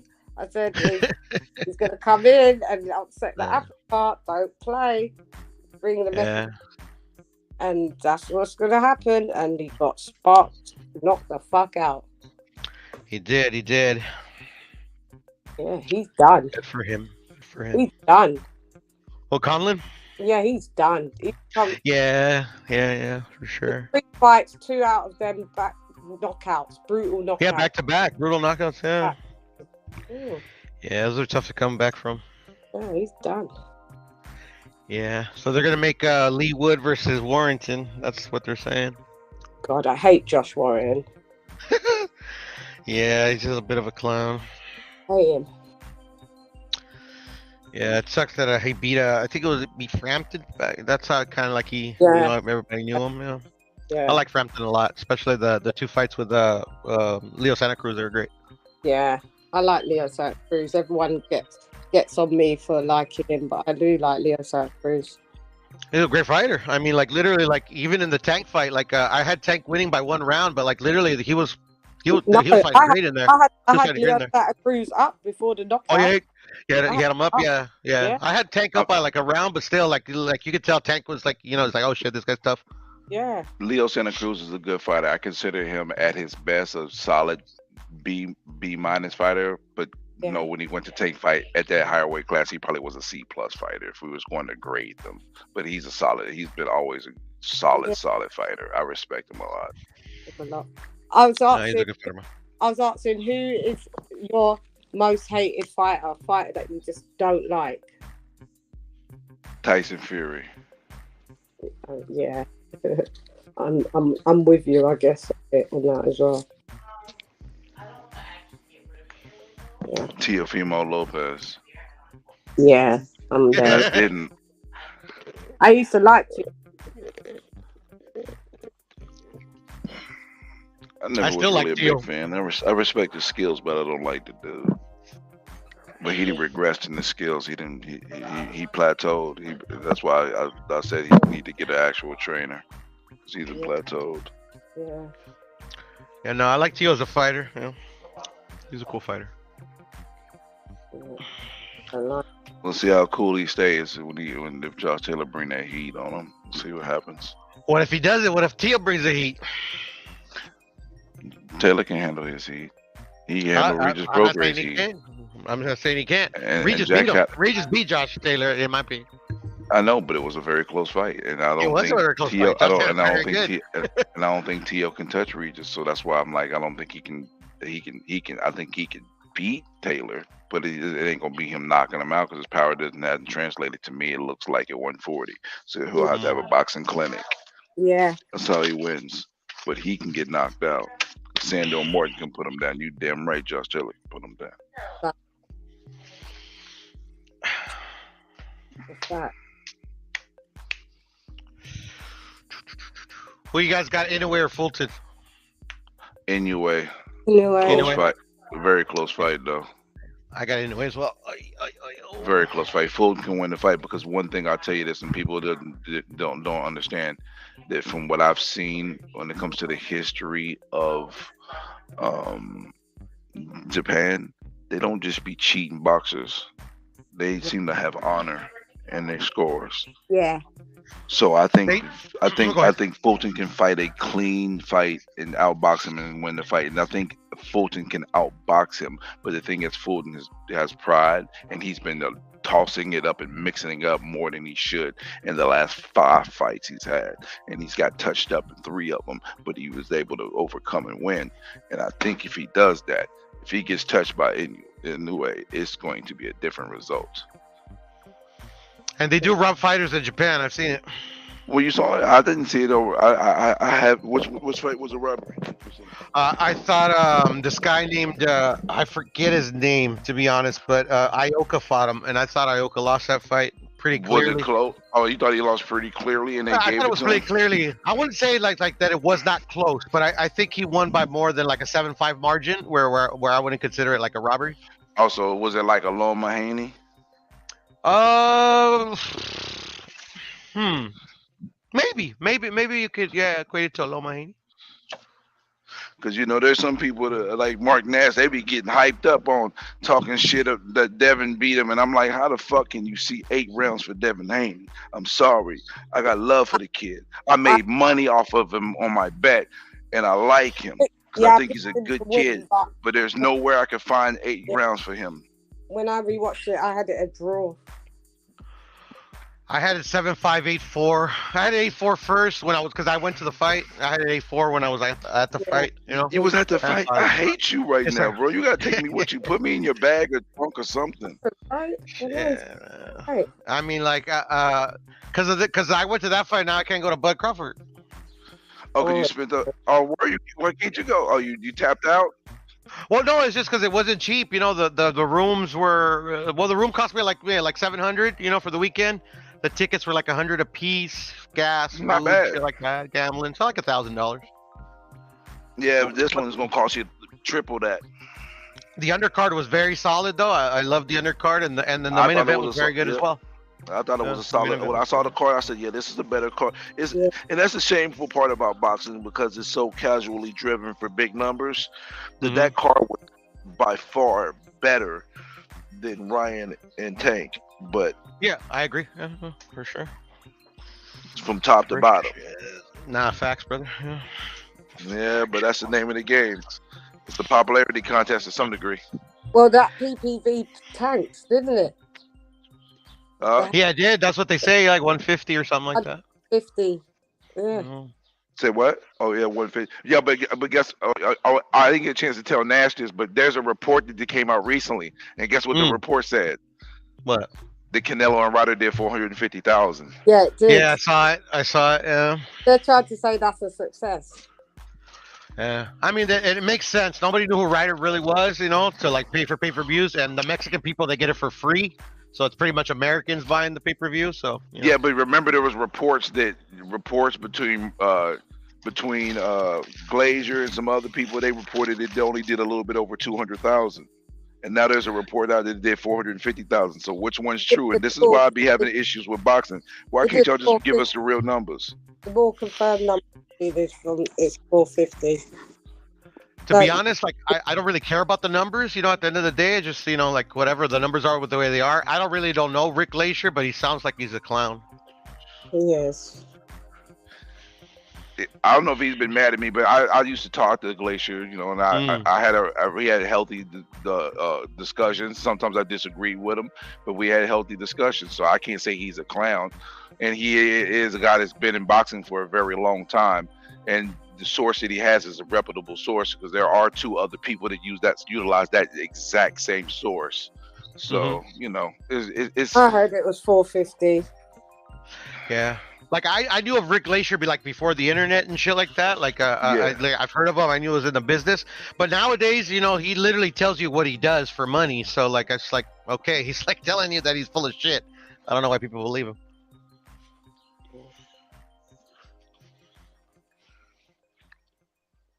Oh no, but I have a hard time believing Dan Raphael though, because I feel like he's a shield at this point. Facts. I feel like he's a fucking shield. Yeah, he's first. Yeah. Ever since he got disgraced at ESPN, or I forgot what happened with him. Like, yeah, he's like kind of He like didn't get not disgraced. He reputable just got anymore. let go. His time came and went, and they replaced I him. thought he with got somebody disgraced or else. something. I don't know. I read something. Maybe I'm wrong. No, I think they just didn't renew his deal. They didn't renew his contract. Oh, okay.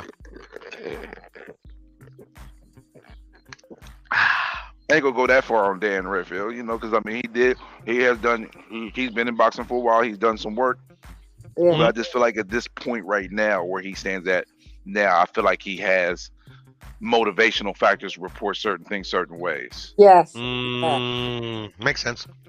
Yeah. Yeah. Dan Redfield was one of the first people I followed on Twitter for like my boxing like news and shit back in the day.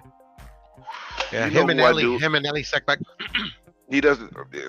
Ellie, man. Ellie nut hugger, man. He's a Yeah, nut well, hugger, Ellie was bro. different back in those days, at least in my opinion. You know? Yeah, in the early days, I was like In the Ellie. early I days, liked yeah. Ellie. I liked Ellie in the early days. I really did like him in the early days. You know who I like though? And he don't report numbers, none, but I like Jake, man. I like Jake a lot. Jake Donovan? Jake Yeah, Donovan. I like Jake a lot. He actually communicated with me, we had an inbox and all that, you know, and I had some issues and questions, and he was just really forthright with me. I like Jake. I like how he conducts himself. Cool. He follows me on Twitter. We follow each other. I just like the way he conducts and stuff. And you know, I love Steve Kim. Yeah, love Steve Kim. I don't like Steve Kim for who he works for. So that's the only reason I don't like it's for Snack. For Snack. Yeah, I just don't like it. Hey, have you read over him work for Meal instead of Snack? For who? Meal. Who's Meal? Who's Meal? Who's Meal? Who's Meal, bro?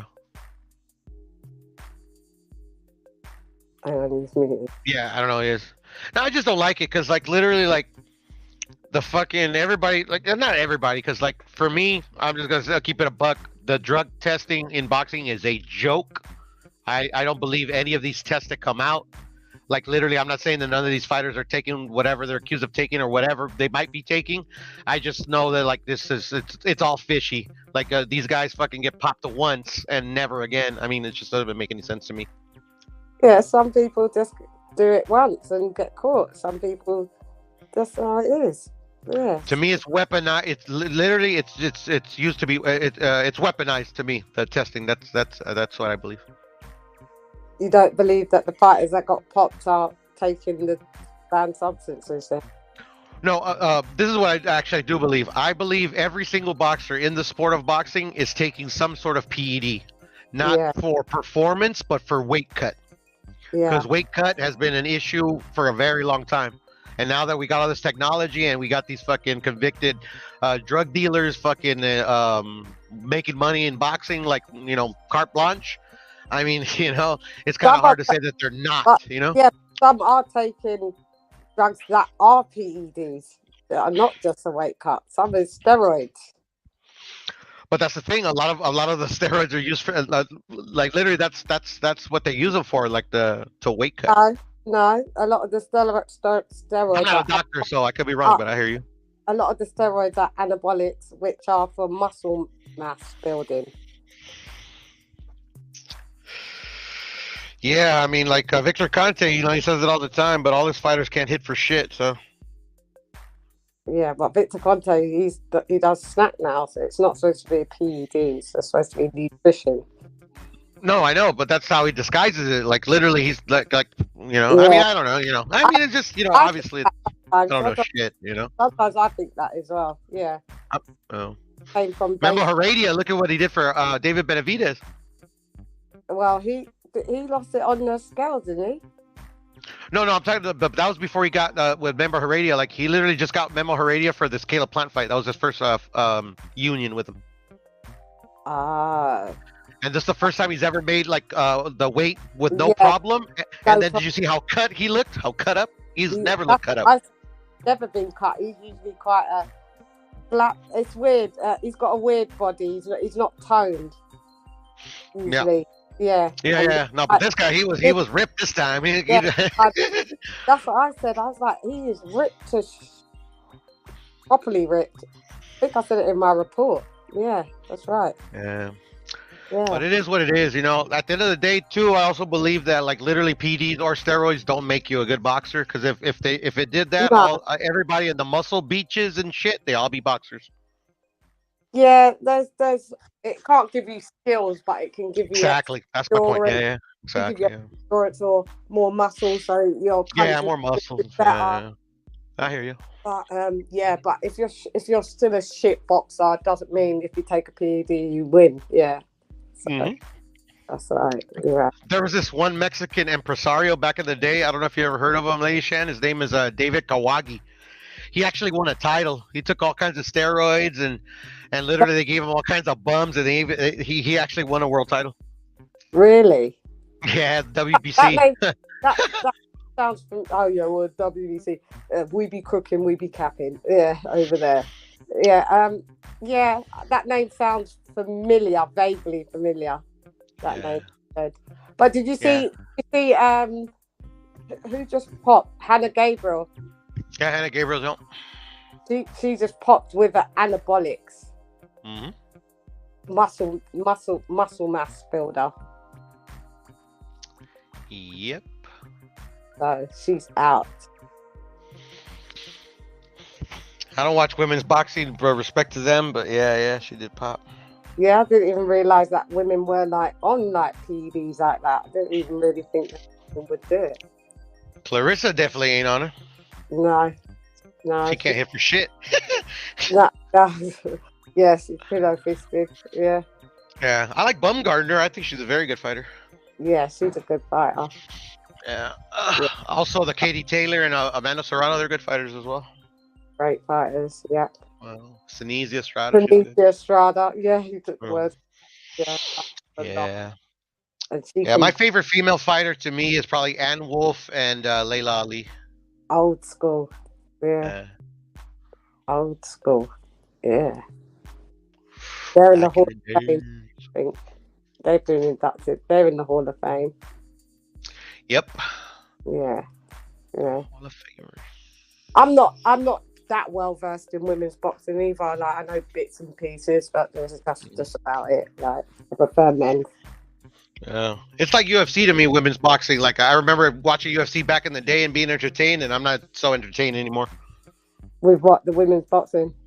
Yeah, because like UFC, I just don't. I'm not into it. Like back in the day when they used to have like more dudes that stood up and like fought each other. I actually used to watch it regularly. Yeah, I've never been a UFC fan. Yeah, never been a big fan myself. Like this box. I wish I liked it, because then I'd just fuck boxing off and just fucking just like, you know what I mean? This boxing pisses me off for the most part. Yeah, no, I know the feeling. You have to be a masochist to love boxing. I've been watching boxing for 36 years, and it's pissed me off all 36 years. All the time. Yeah, especially in recent times. It's just this recent era is the worst. The worst. Yeah. The worst. But then there's the one fight that, like, literally, like, when you're like, fuck boxing, and then that one fight that comes and, like, okay, this is why I watch this shit. Like what just happened now with Bud, and we all gave up hope, and then we're like, oh, okay, now we're back on it. I'm not even on that, lady shit. I'm talking about like actual fights, like when they actually fight. You know, like a build-up fight has never brought me back. It's never brought you back. No. I'm excited for it. Don't get me wrong, but like I'm talking about like literally like fighters that like make the fights overcome the odds type shit. You know, like the minimum, like the smaller weights that don't make no money, but they still go in there and like literally try their best and become world champions. Yeah. It keeps me around. Yeah, that's right. Yeah. This era of boxing just across the board is just weak. Yeah. I'm starting to notice that. But I think it's just cyclical. It's just it's gonna pass. Do you know how it will only pass if they debelt? They need to get rid of like it's too many belts. I'm sorry. Yeah, there's a lot of belts. Yeah. But the thing is too, I think the biggest problem for me is the promotional the like the blatant favoritism for certain fighters. Yeah. Like literally, like in each division, like just look at the top 50. Like literally, only the like I would say like the top 10 ever get like truly promoted. All the other dudes, like you don't even know if they fight. Don't even know about them half of it. Yeah, not fair. Well, except you know, like I said, in the smaller weights where they like the promoters don't pay them a lot, so they're cranking those dudes out. Yeah. You know, like, yep, you gotta fight. Yeah, active. Very active. Yeah, and now our fighters, the main ones that we like across the division, fighting once a year. Yep. Once every 2 years. It's just fucking pathetic. It is. They're getting paid to not box. Like you're paid to be out of the ring. It's just ridiculous. Yeah, and that's the thing, like that's always existed, but it's only been like a few. Now it's starting to be like it's a lot, you know? Now it's a lot across every the divisions. Yeah, it's a lot. All the so-called stars or the so-called elite. All of the elite boxers do not fucking fight often. All of them. Look at Bernard Hopkins. He never made any money until he like really was like almost at the end of his career. Yeah, Anthony Joshua, Tyson Fury, Wilder. They don't fight regularly. Fucking even the ones that are B level, you even get like the Daniel Dubois, getting out like twice a year or even once a year themselves as well. Tank Davis, Tank's been alright, not too bad. Tank, he's been alright. Yeah, but still, I mean, like it's left to be desired, you know. Yeah. So much to be desired. Jamal Charlo. Right. Jaime Munguia. All these dudes. Triple G. They take away their incentive, is what they do. Is they pay them so much money. They're like, you know, why am I gonna risk? Yeah, they're not hungry now. They're they're not hungry exactly. They're not trying to prove themselves. They're like, oh, I can fight a Puro Sur for $3 million and you know and not fight fucking Bud Crawford. Yeah, let's do it. And kick back for 2 years because that $3 million pay my bills. And then so Canelo's the one that's done the whole entire run. But back in the day, what Canelo is doing, that's how he's like a throwback fighter, because that's how they fought regularly. You know what I mean? Yeah. Like when Canelo was fighting like this dude and that dude, like you had in other divisions, you had this guy fighting that guy, this guy fighting that guy, and that's not even that long ago. Like in like the first part of the 20, like the 2000s, like 2010, they still fought a lot. Yeah. You know? Yeah. Yeah, we'll never see like a Manny Pacquiao or a Canelo or like fucking like a Gallo Estrada or fucking who else fucking has a lot of fights. No, Nito Donaire that literally have like 70 fights and shit. Yeah. That shit's gone. Yeah. Yeah. He's still fighting though. Yeah. Yeah. We just don't see regular activity at all. At all. It's just fucking pathetic. Yeah, it sucks. Yeah. It sucks for the fans, you know, because we complain, but there's nothing that really we can do. Yeah, there's nothing we can. But the thing is, in the UK, we get, because we have a lot of domestic fights, so we have like a good set of domestic dust ups and rivalries. Whereas I realise in American boxing, you don't really have a lot of domestic fights. You guys have mega fights, but then in between, there's not that many. You know, like the fill-in fights, a lot of domestic rivalries that much. Yeah. Yeah, no, and also like in the United States, like we have to pay for a lot of like, you know, like fights that like should like in Mexico they get every fight for free. Like in Mexico you get to watch Terence Crawford versus Errol Spence for free. That is amazing. You turn on the TV and it's gonna be on. How comes it's like that? I forgot which promoter set that up a while back, but what they did that because during the Chavez era, it was all pay-per-view. Did Jose set that up? Jose Suleiman? Nah, I don't think it was those dudes. It was like a promoter. I think it might have been like Zanfer Promotions or something like that. That like, you know, he works with all the promoters in the U.S. to like get the exclusive rights to these fights. That's amazing. Yeah, and that also had to do actually with the television networks in Mexico as well. Like it started like with Box Azteca. They just wanted to promote the sport in Mexico more because a lot of Mexicans missed the Chavez era because it was all pay-per-view. This third world country, you know. Yeah, it's expensive. Yeah. Yeah, that's amazing.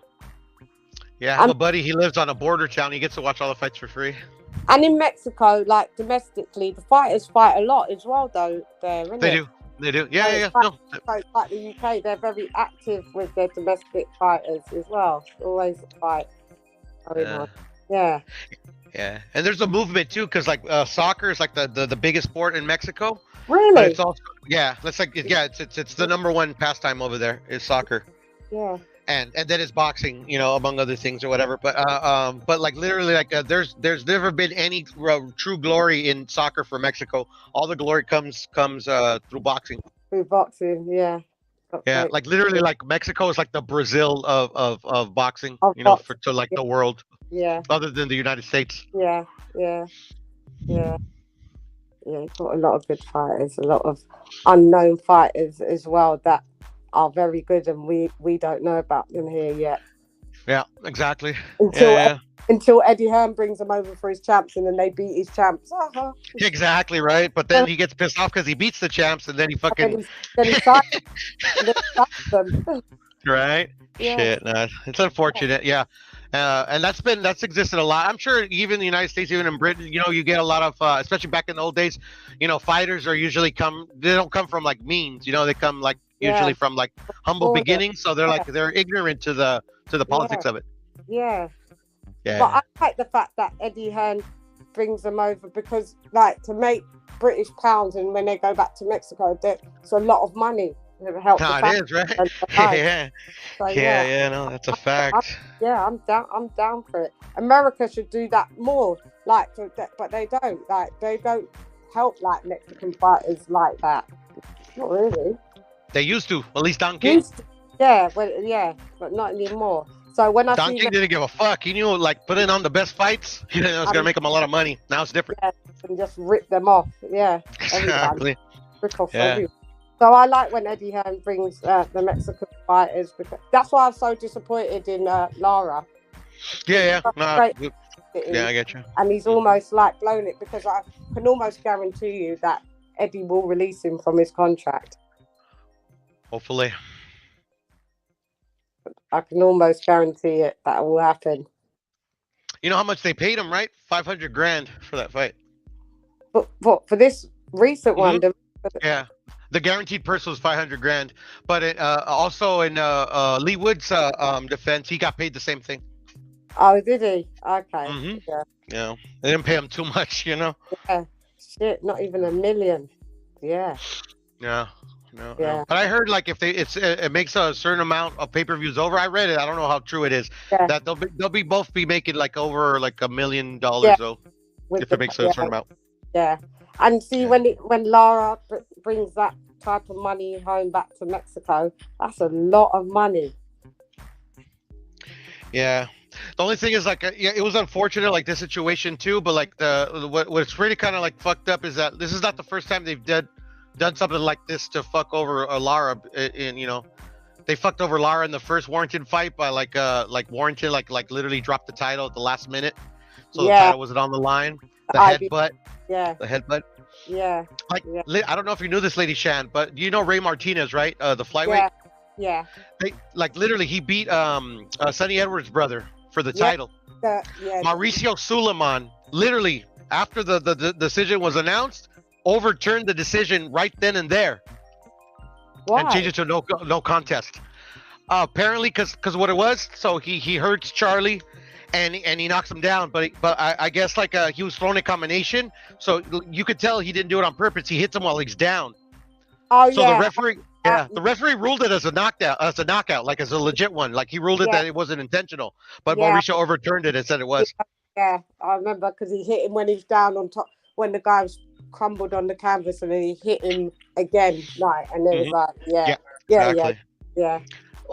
And fair play to the referee, because he called it right. Like, he's like, you know, I deemed that it was an accident, you know, so he called it a knockout. But now he changed it, and that's crazy. Like, because they say a lot of people run the narrative that, like, Mauricio's for, like, just for Mexican fighters. Not that day. Shit. He's there for the guy that pays the most in sanction fees or whatever. Exactly. That's what people don't notice. Yeah. That's what he's Or about. they do, but they ignore it, you know. No, he's corrupt across the board. Whoever can pay him the most, that's who he's down for. Yeah, that's the fact. Yeah, I agree. I want him out. He's so annoying. Gosh. Yeah. Bet he's gonna pass it down to his son. Oh, gosh. Will it ever change? Yeah. He's just corrupt. It's just so corrupt across the board with everyone. He should he should strip Jamal Charlo. He should. Stripped. 2 years. He stripped Cordina. You stripped Cordina. No, that was the IBF. Oh, it was the IBF? Excuse me. Yeah. Well, the IBF has done shenanigans as well. Shit. Yeah, they're on their fuck shit. So Cordina, 3 shit. months, stripped him from an injury, stripped him straight away. But yet, no disrespect, but Errol Spence hasn't defended his IBF belt for years. Exactly. That's they all do their fuck shit. Yeah, that's why a lot of people say the mob used to control boxing back in the day. I still think the mob still controls boxing. It's just they don't call them the mob anymore. They call them the IBF, the WBC, the WBA, and the WBO. Yeah, that's what it is. Yeah, they're The four families. I call them the four families. Yeah. They need to. That's why I want less belts. Yeah, right. But who would be the one that would be more likely to go out of commission? Out of them lot, out of the 4. None of them. They unfortunately, Lady Shan, in my opinion, they have a stranglehold on the sport. The only way it could work is if all the boxers that held those titles all just vacated them. And that's never going to happen at the end of the day.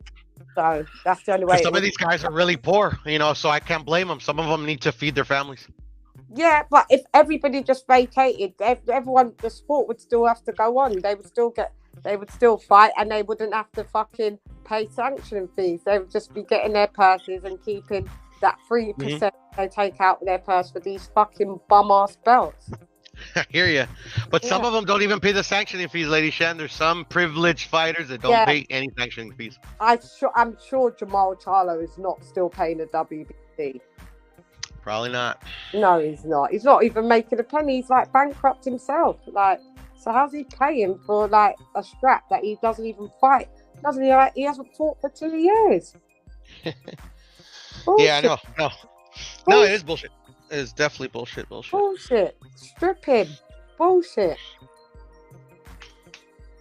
As soon as Manny Pacquiao, I did say that Manny Pacquiao should be stripped after because he was the WBA. He was holding on to that belt for far too long as well. But Manny Pacquiao, at least he's a fucking great fucking legend champion.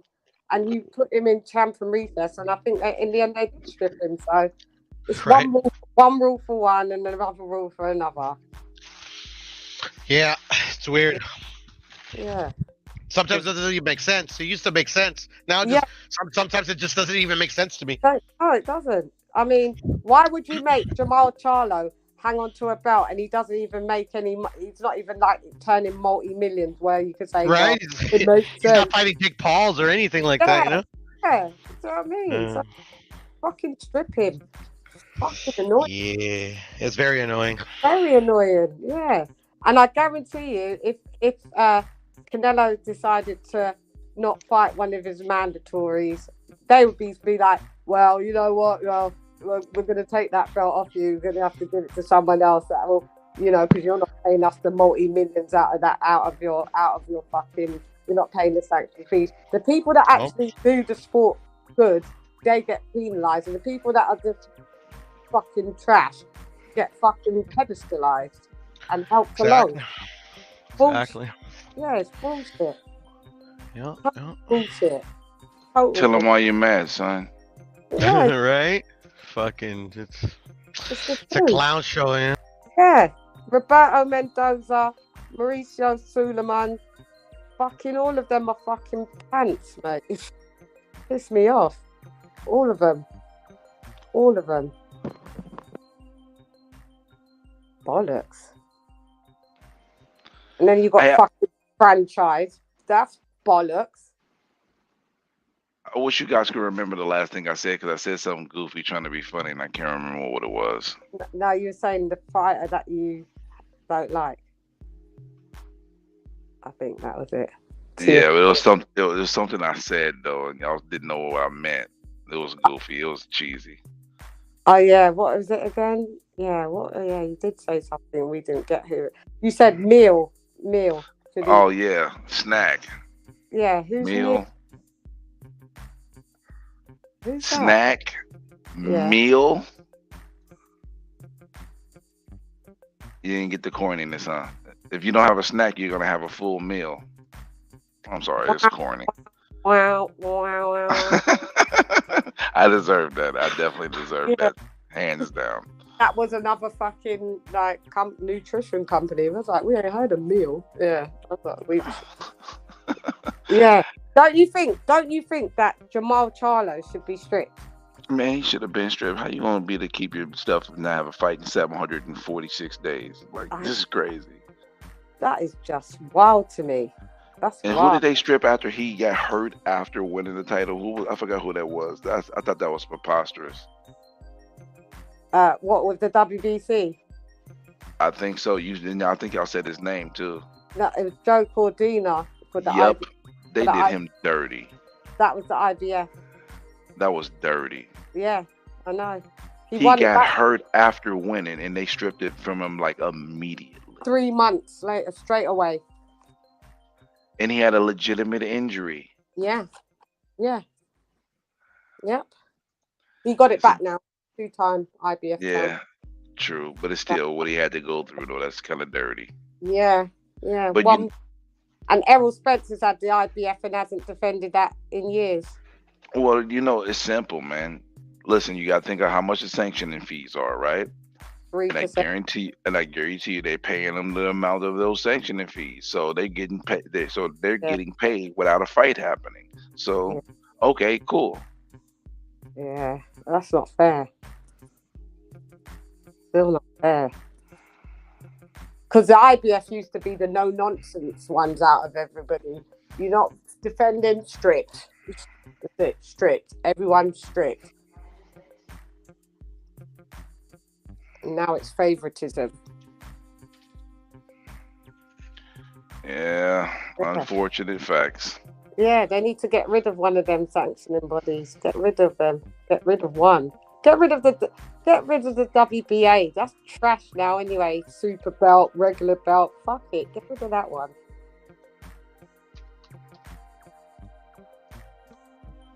That's lost its pizzazz. It used to be just one belt. That was back in the day. That wasn't a super belt and a regular belt. It was just one belt.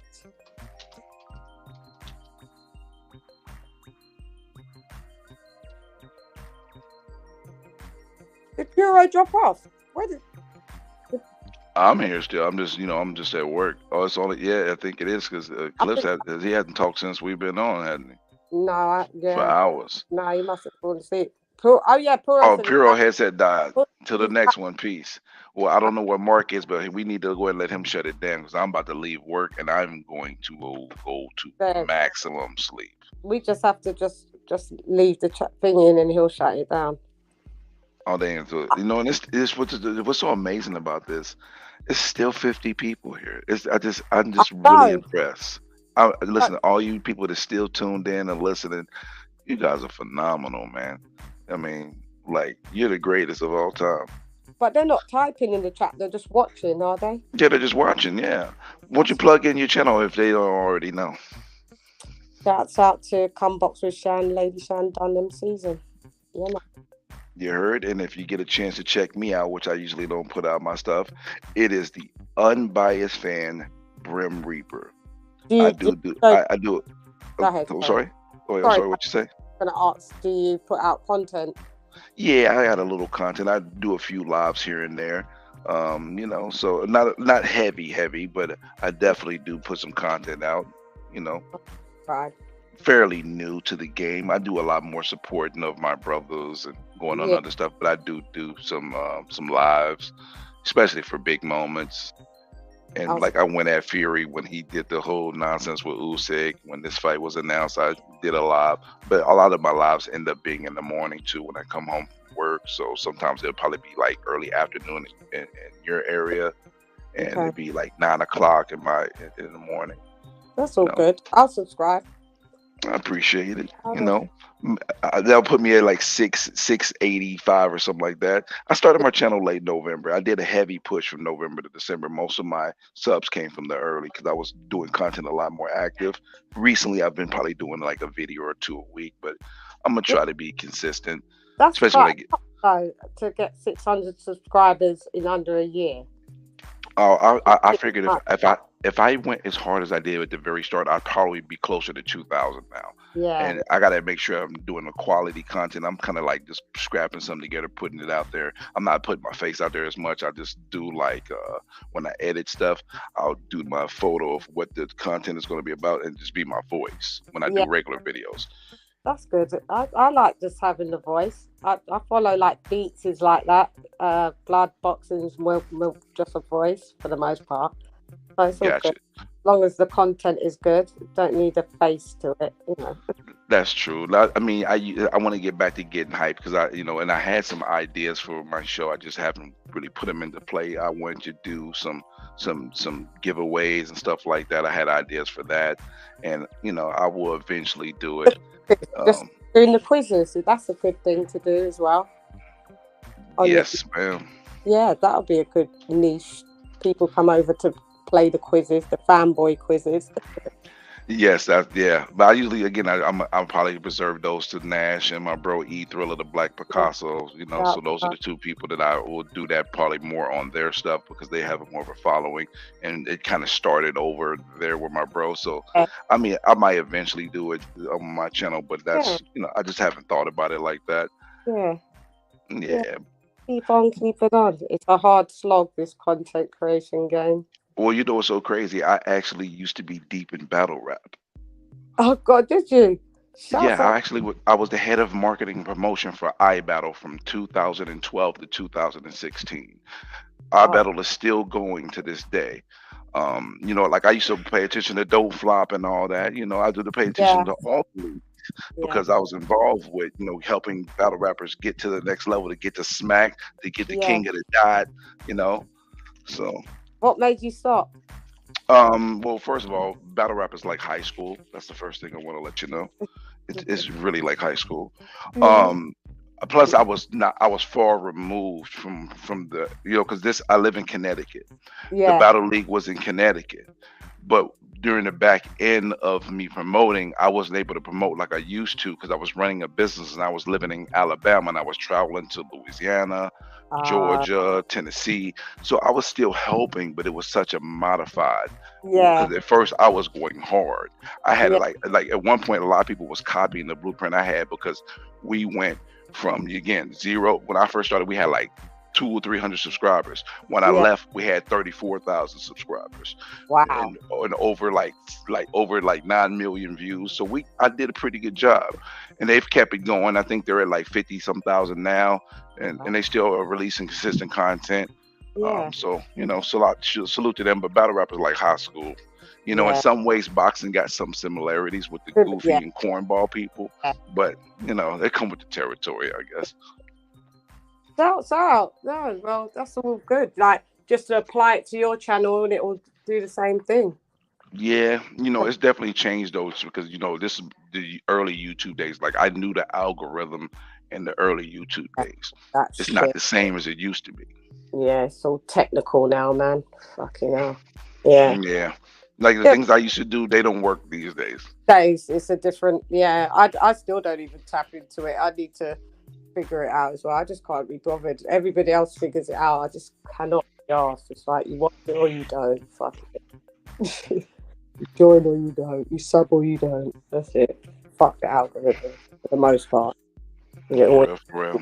But I'll tap in. But it's been a pleasure talking to you. And it's been a pleasure as well. I hope you have a wonderful one.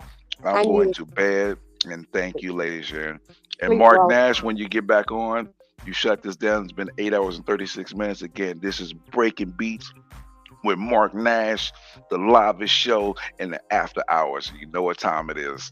Y'all have a blessed one. And you as well. That's